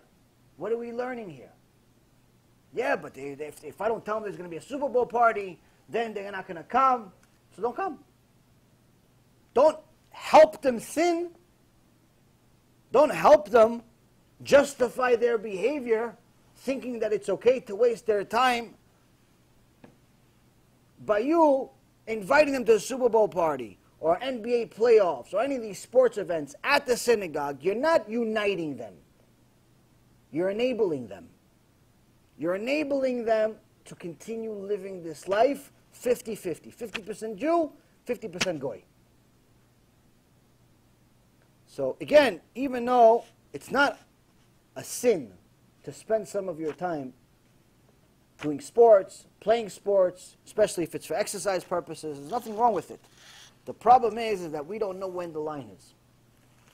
We go overboard. You tell a kid, yeah, listen, you can watch a little bit of sports. Next thing you know, the kid knows the salary cap of every single team in the NBA. And then he knows who this guy got married to, who this guy got divorced. The next thing you know, he knows the entire thing by heart, but you ask him one page of Gemara, do you know it by heart? He says, I don't even know what the name of the Gemara is. Little by little, he wants to be like them. He wants to play like them. He wants to look like them. He wants to act like them. How do I know this? I was one of them. I was the secular kid that played football. I remember I was a kid, and Baruch Hashem, I grew up in a great house, great parents, but, you know, I came here, we played football, and my dad came to my coach one time, and he said to my coach, why did my kid become so aggressive? I was maybe 14, 15 years old. Because why did my kid become so aggressive all of a sudden? He's always angry, he's always this, he's always that. He goes, oh yeah, that happens with football. Steve Peretzman was the name of the coach. Nice guy. He was doing his job. He was doing his job. My dad was like, yeah, but why is my kid always angry? Why is he always like aggressive? He goes, yeah, that's what happens. There's so much testosterone at this age, and we end up creating even more as a result of all the exercising and lifting weights and playing and lifting and beating each other up and pretty much saying it's okay to be violent. To admire it to be violent. Not even okay. That's what's going to happen. You're going to have some extra left over after a practice. You're not always going to use it up. So when you tell people, listen, let's do this, let's watch this behavior. Let's act like this, let's look like this. It's no wonder we have many people that go to yeshiva in their early years, but end up leaving not only the yeshiva system, end up leaving Judaism altogether. And the reason is because the leaders failed and continue to fail by telling people it's okay to be a goy. It's not okay to be a goy. You're a Jew, act like a Jew. So when you have a Bet Knesset Shel Amei Haaretz, and everyone is acting like they're running the government, this one is telling that we should attack, this one says we should elect this one, the other one says we should raise taxes, the other one says we should lower taxes, the other one talks about the economy. Each one of them is an expert in something else. This is not a Bet Knesset.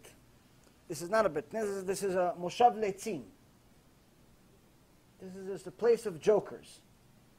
You going there and hanging out with them thinking you're doing a mitzvah because you're inside a Bet Knesset, you're not doing a mitzvah.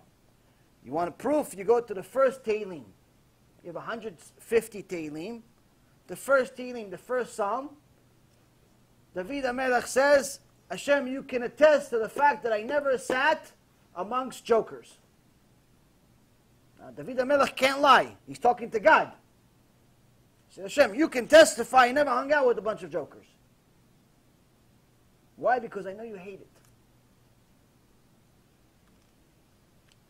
So, when someone is spending all of his time living such a life, it's very, very easy to understand how they can get far away from home.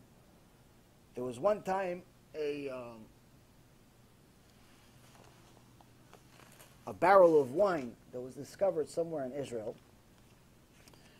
They're in the city of David over there. A big archaeological find. They found a barrel of wine. There was still wine in it. And the story goes that this went to auction and some extremely wealthy person that likes wine bought the wine. And it was a little barrel. A little barrel. And after he paid, I don't know, apparently millions of dollars for this little barrel of wine, in celebration he took the wine, he started shaking it in the air. And he won this wine that's 3,000-year-old wine. Best wine. You know, wines for the connoisseurs of the world. The older it gets, the better it's supposed to be. That was my best joke in the last 6 weeks. So, he's shaking this wine, and as the story goes, the barrel falls, cracks, and the wine spills all over the floor. All the other rich guys that lost in the auction, but also wanted the wine, they were also connoisseurs, all leap on the floor and start licking the wine from the floor. Licking the wine from the floor. This is what we got to. And then, only seconds later, every single one of them spits out this wine. After they realize the wine is bad. The wine went bad. Wine that goes bad is disgusting. The Mussar, I learned from Rabbi Ephraim on this one, is that you see, sometimes you think you have something precious. You think that because you have special tefillin, special tzedakah you give, special time that you pray, special book that you read, whatever your thing is, you have something special, special connection to God. That's what you invest all of your energy in. You forget the basics. You forget. Rabbi Dosa says, without the basics, one day you're going to wake up and you're going to invest everything you have into this one thing. And you're going to realize when you get to Shemaim, it's just rotten wine. It's worth nothing. It's worth nothing. Like we had a few weeks ago, a couple of fake Hasidim delay a shiur Torah by over 30 minutes because they wanted to count the Omer. They wanted to count the Omer in 30 minutes. Takes 30 seconds for most people, 2 minutes if you're a tzaddik, 5 minutes if you're a Hasid. They were above and beyond all of Am Yisrael put together. 35 minutes they're counting the Omer, delay the shiur Torah. They're going to arrive to Bet Din of Shamayim, and they're going to say, it's not only rotten wine, it's poison. Why is it poison? It caused one of the biggest sins in Judaism, Bitul Torah. You went against Torah. You delayed Torah. You canceled Torah. There was a half hour less of Torah in the world because of you.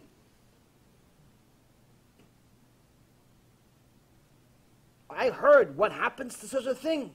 You don't want to know. It's worse than the Gehenom Shiur.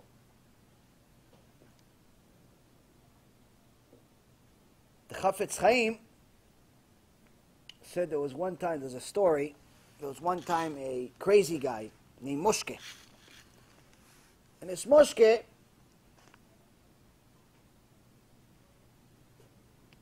wasn't exactly all there. At one time, one of the guys in the Beit Knesset was giving a tobacco to a few people, chewing tobacco. And Moshke wanted some. He didn't want to give him, for whatever reason, he didn't want to give Moshke any tobacco. So Moshke got upset, left the synagogue, traveled to the city 3 days on foot, got some tobacco, came back 3 days on foot, 6 days, and then went to the guy, saw him in Beit Knesset. He goes, look, I got some. I got tobacco. He had 2 leaves of little tobacco and his 2 things of strings of tobacco in his hand. He goes, look, I don't need you. I got tobacco. 6 days, this guy traveled for a couple of little strings of tobacco. They told the Chafetz Chaim, Kvod Harav, everybody was laughing. It was such a funny thing. And they tell them the story, and they're all laughing, and only to see the Chafetz Chaim HaKadosh start crying hysterical. Everyone got serious. This is not a joke. The Gedol Hador is crying. Why is he crying? We just told him something funny to lighten up the room. He started crying hysterical and said, Kvod Harav, why are you crying? He goes, because some of us are going to arrive to Bet Din of Shamayim, and the only thing we're going to have in our hands is a little bit of tobacco and mitzvot. We invest all of our time into the exterior. We need to look a certain part and wear a certain hat and wear a certain this and do a certain this, but in reality, inside, we're rotten. We're just a little bit of tobacco in our hands. And the reason for that is because the basics, we don't want anything to do with it. We don't want anything to do with the basics. When Shlomo HaMelech said, Reshit Chochma Yirat Hashem, the beginning of wisdom is Yirat Shamayim, he wasn't saying something that rhymes. He was saying because that's what God said. The beginning of wisdom must have a foundation of fear of the Almighty, fear of punishment, fear of Romemut, of His Kedusha, of His majesty. Fear must be the foundation of your connection with God. Love comes later. And you say this to a generation of fools that say, hey, we don't want to be scared of God. Our rabbi told us we're supposed to love Him. Yes, once you're an expert in fearing Him. So someone sent me a message that says, no, I don't want to be afraid of God. I want to just love Him. I said, then you want to believe in a different God. Because my God, He opened the entire ground to swallow Korach this week, 3,300 years ago. If He's going to open up the ground to swallow somebody just because he went against Moshe Rabbeinu, I'm scared of that guy. That's a big punishment. That's a very big punishment. But why did he punish him to such an extent? Because by going against the Torah, by going against the rabbi, he's going against the Torah. By going against the Torah, he's going against creation. He's going against the reason of why he exists, bichlal. But Chazal asked a question in this week's parasha, and I had a chidush about it, and then we'll answer any questions you have. It says when Moshe Rabbeinu is talking to Korach before it all goes down, before everything gets out of hand, Moshe Rabbeinu tells Korach, then the man that HaShem is going to choose, he's the Holy One. It's too much for you and the offspring of Levi. Oh, offspring of Levi. It says, Rav lachem b'nei Levi. It says, it's a lot for you. It's a lot for you to handle sons of Levi. So, Chazal asks, wait a minute. How many Levis were there as part of the congregation of Korach? We know Korach was a Levi. And we know Datan and Aviram were part of the Reuven tribe. They weren't Levis. Are you saying that the 250 rabbis were Levis? How could this be? The Levis were the holiest tribe. They were Talmidei Chachamim. They're the ones that fought against the idol worshippers after the golden calf. Could it be that Korach got 250 Levis to leave the Torah and go follow him? And the Ramban says no.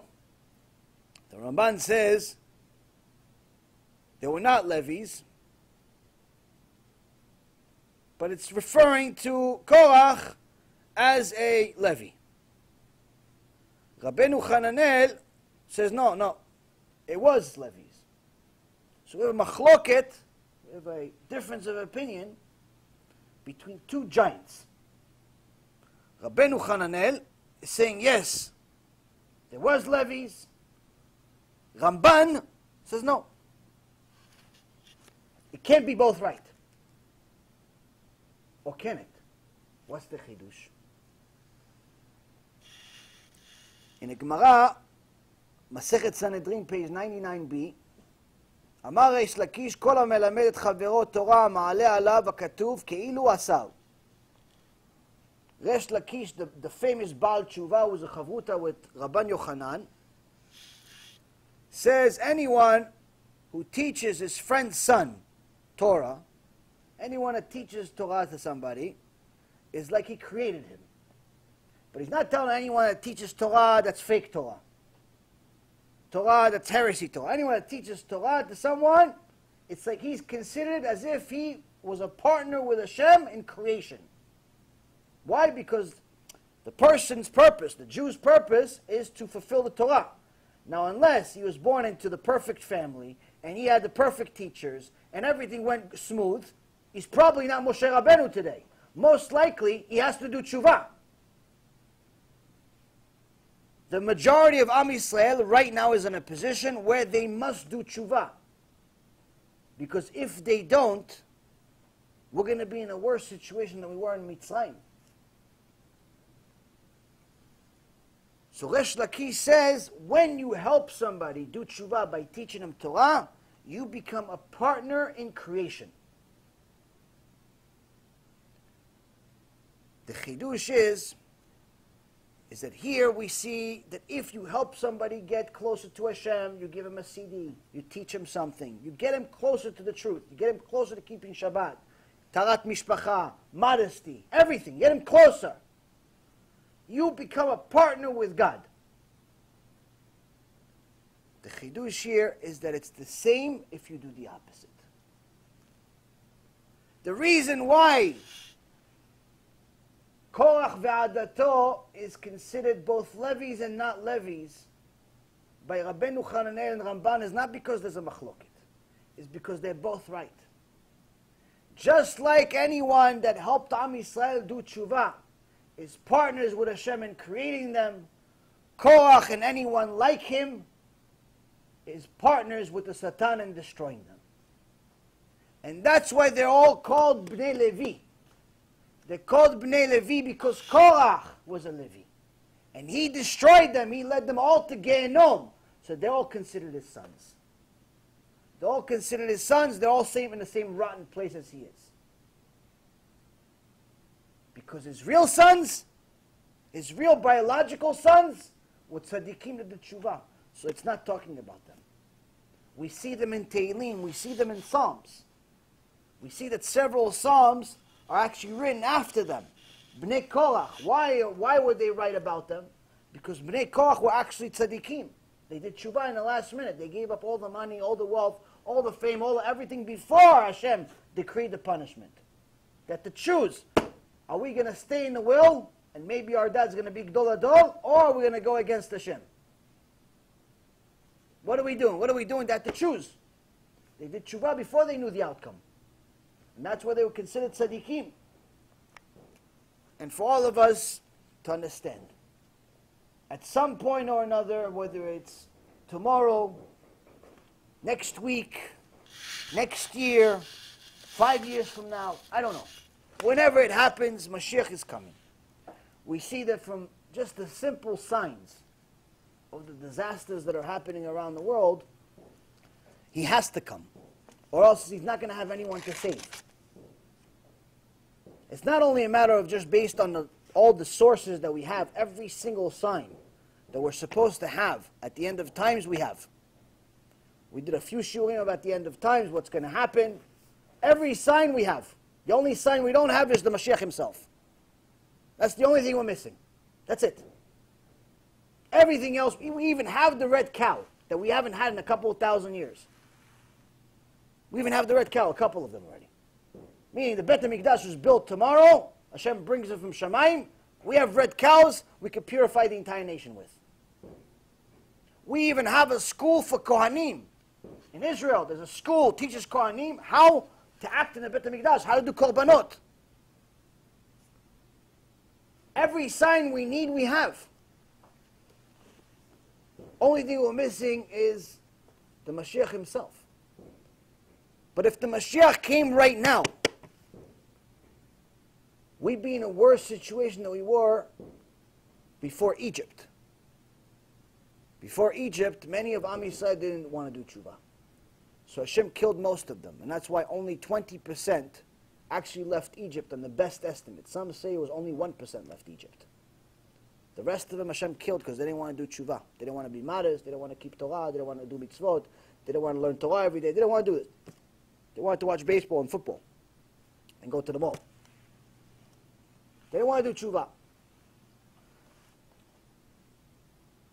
But the Torah says that when the Mashiach comes, there's no more tshuva. In Gemara Masechet Avodah Zarah, page 4, also 3b, talks about there's no more conversions, there's no more tshuva. In the book of Isaiah, chapter 11, verse 3, it says, Ve'ericho BeEzrat HaShem. It says the Mashiach is going to be able to smell your Yirat Shamayim. What do you mean smell my Yirat Shamayim? All these days we heard that the Mashiach is going to be able to smell my sins. In different places, Chazal says he's going to be able to smell who's righteous and who's not. But the actual verse says he's going to be able to smell your Yirat Shamayim.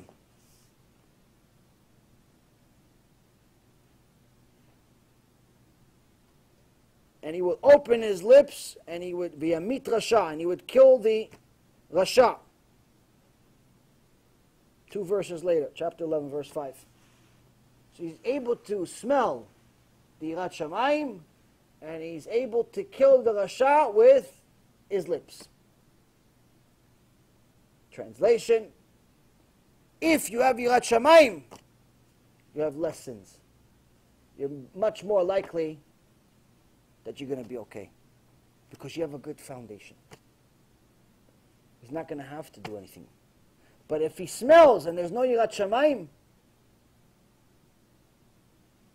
there's no way in the world that you could be righteous without Yirat Shamayim. It's impossible. It's impossible to be connected to the real God without fearing Him first. This doesn't mean that we all have to hide in some room being scared of punishment. Being scared of HaShem means that you have to acknowledge Him, do what He wants, and not just take it for granted, thinking that you could just act and do whatever you please. You have, before you take any step, ask yourself, what does God think? What does He think about me wearing this dress? Is it too short? Is it long enough? Is it too tight? Is it not tight? Is this hat appropriate? Is this hat not appropriate? Is this business transaction appropriate? Is this business transaction not appropriate?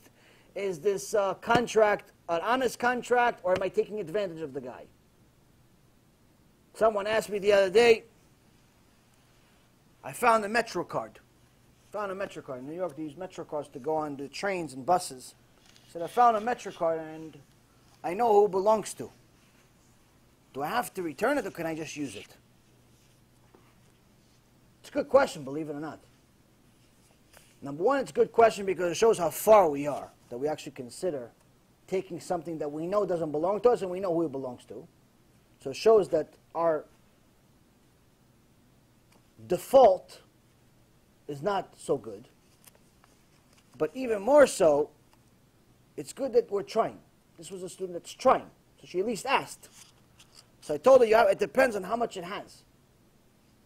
If you know who it belongs to, you have to try to give it to them. If they work there, obviously give it to them. But if you have to go chase them down, to go find out where they are, you don't have their phone number, you don't have their address, you have to go find out where they are, that's going to cost you money. It depends on how much is in the card. If there's, let's say, 60 cents on the card, and it's going to cost you $60 to get it to him, obviously you don't have to return it. And he's not going to look for it. He's going to give up on it. But if there's 150 bucks on this card, then you know he's probably looking for it. And you have to find a way to give it back to him. So, that's Yirat Shamayim. That is at least a good start for Yirat Shamayim. Even though, initially the Yetzer Hara was saying, can this rabbi give me a way out? Can he justify my actions and tell me, yeah, just keep the Metro card. Who cares? It's just plastic. Can I fool the rabbi to tell me, yeah, it's okay from you? It's okay. You found the rabbi, find his keepers. Like the Goyim say. Find his keepers. I found it, so what if I know who it belongs to? I found it. Can I use the Torah to go against the Torah? No. But that's also your neshama talking, saying, no. Go. Ask the question, but Hashem, you get the right answer. But at least ask the question. What does God think? What does God think of my dress? What does God think of the business transaction? What does God think of what I just found? What does God think of everything that I'm doing? Once we start asking ourselves, what does God think? We already have a good start. Because then, we're not going to waste any time oversleeping. We're not going to waste any time drinking wine in the afternoon. We're not going to waste any time doing all the things that we're not supposed to be doing. And to finalize it all, we're going to finally be able to, BeEzrat HaShem, follow what David HaMelech, who was the fourth, I guess, part of the Merkava of Hashem Yitbarach, and he says in our tefillah every day there's different Tehillim. There's different Tehillim that we say, like for example in the Amidah, at the end of Amidah, we say V'achrei mitzvotecha tirdof. V'achrei mitzvotecha tirdof nafshi. We want to get to a point where after Hashem's commandments we're pursuing. How do we get to that point? David HaMelech is telling us here, Adricheni ba'amitecha ve'lamdeni, ki ata Elohei ishi. Lead me in your truth and teach me, for you are the God of my salvation. Otcha kibiti kol hayom, I hope for you all day long. Zechor achamecha Hashem v'chasadecha, remember your mercy, Hashem, and your kindness. And it continues, it says, remember the good that I did, not the bad things that I did. When the day of judgment comes, remember the good things. How do we get Hashem to remember the good things? Mashiach arrives right now. Right now, he arrives. You have the shofar. Yahweh Navi says, 3 days from now, Mashiach is arriving, like the prophet said. How do we get Hashem to, now it's Judgment Day. We have to show up. He's going to be able to smell what we did, what we didn't do.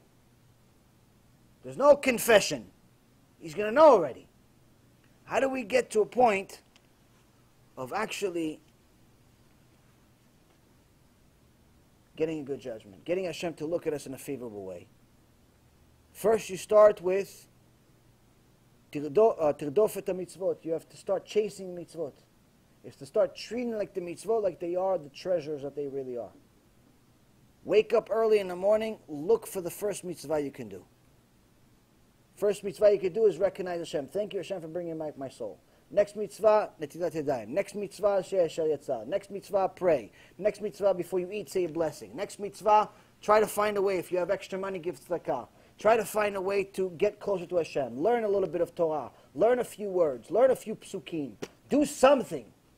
Start chasing mitzvot. Start chasing mitzvot. Once you start chasing mitzvot, you're already showing Hashem you love Him. Not in words, but in actions. You're already showing Hashem, you know what? This is something I wouldn't be doing if I woke up late. Why? Because when you wake up late, the last thing on your mind is God. Last thing on your mind when you first wake up, when you wake up late, is God. All you're thinking about is how tired you are, because the more you sleep, the more tired you are. And also then you're thinking about how you're late to all the things you wanted to do, and you missed on this, and you missed on that. So first and foremost, start your day with a good foundation. Next thing is, start doing something with your day. Use what we learned from Chazal for your own benefit.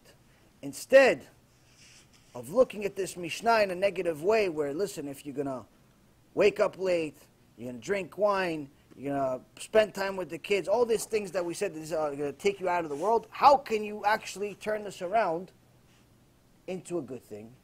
First and foremost, if you're going to actually wake up late, make sure you only woke up late because you studied Torah all night, you prayed nets, you prayed at 6 o'clock in the morning, 6:30 in the morning, you laid tefillin, you finished praying like a normal person, you read a little bit of Torah, you finish at 7:30, 8 o'clock, you go sleep for 2 hours, 8 to 10 o'clock, you go start your day. That you did a mitzvah. But if you went to sleep at 6, right before nets, you didn't pray, and you wake up at 3 o'clock in the afternoon, that's not mitzvah. Your Torah is not considered a good Torah. It's standing on bad foundation. Next thing is, if you're going to actually have yain b'tzoraim, you're going to have something. If you want to have wine in the afternoon, you can. Under what condition? Make it a party where you're finishing the Shas. You just finished the entire Gemara. It's a mitzvah to do a celebration. It's a Kiddush Hashem to celebrate that you just finished the entire Shas. All those books that sit in libraries, no one ever wants to touch them, the Gemara, finish the entire thing. Once you finish the entire thing, have a party. Every time you finish a Masechet, you finish one tractate, Brachot, BeEzrat Hashem, Sani and Amos, both of you guys are almost finished with it. BeEzrat Hashem, you finish the Masechet, you have a party. It doesn't have to be a party in a big hall, just a party, one Masechet, and everybody can have a drink. So that mitzvah. You want to have wine in the afternoon, you could have it in a kosher way. Next thing is, Sichat Yeradim. You're going to talk to kids, teach them Torah. Don't talk to them about baseball and basketball. Teach them something that's going to help them in life. And don't tell them it's okay for them to spend their entire nights and afternoons and everything chasing things that are not what a Jew is supposed to do. Last but not least, if you're already going to be part of, unfortunately, most of the Bate Knesset in the world, have at least a few Amei Haaretz. Have at least a few ignorant people that sit there and do nothing. And you, Baruch Hashem, you know a little bit of Torah. Go to the Beit Knesset. But instead of sitting with them and wasting your life with them, say, hey, you know what, guys? I have a chidush for you. Korach, he actually used to be a tzaddik. And start telling them a chidush. Instead of talking about politics, Donald Trump, this Trump, that Trump, if she's a Mechalel Shabbat, if she's a Jew, if she's not a Jew, if there was one a tzaddik, if this one's a Rasha, if he's go, all these things that people talk about, stop wasting your life talking about nothing. Tell these people, listen, there's a chidush. Korach used to be a tzaddik, used to be Gdol Ador, used to be amazing, but he decided to change the rules. Everything went to the garbage because of one thing. So now you've turned this Moshav Leitzim into Shiur Torah.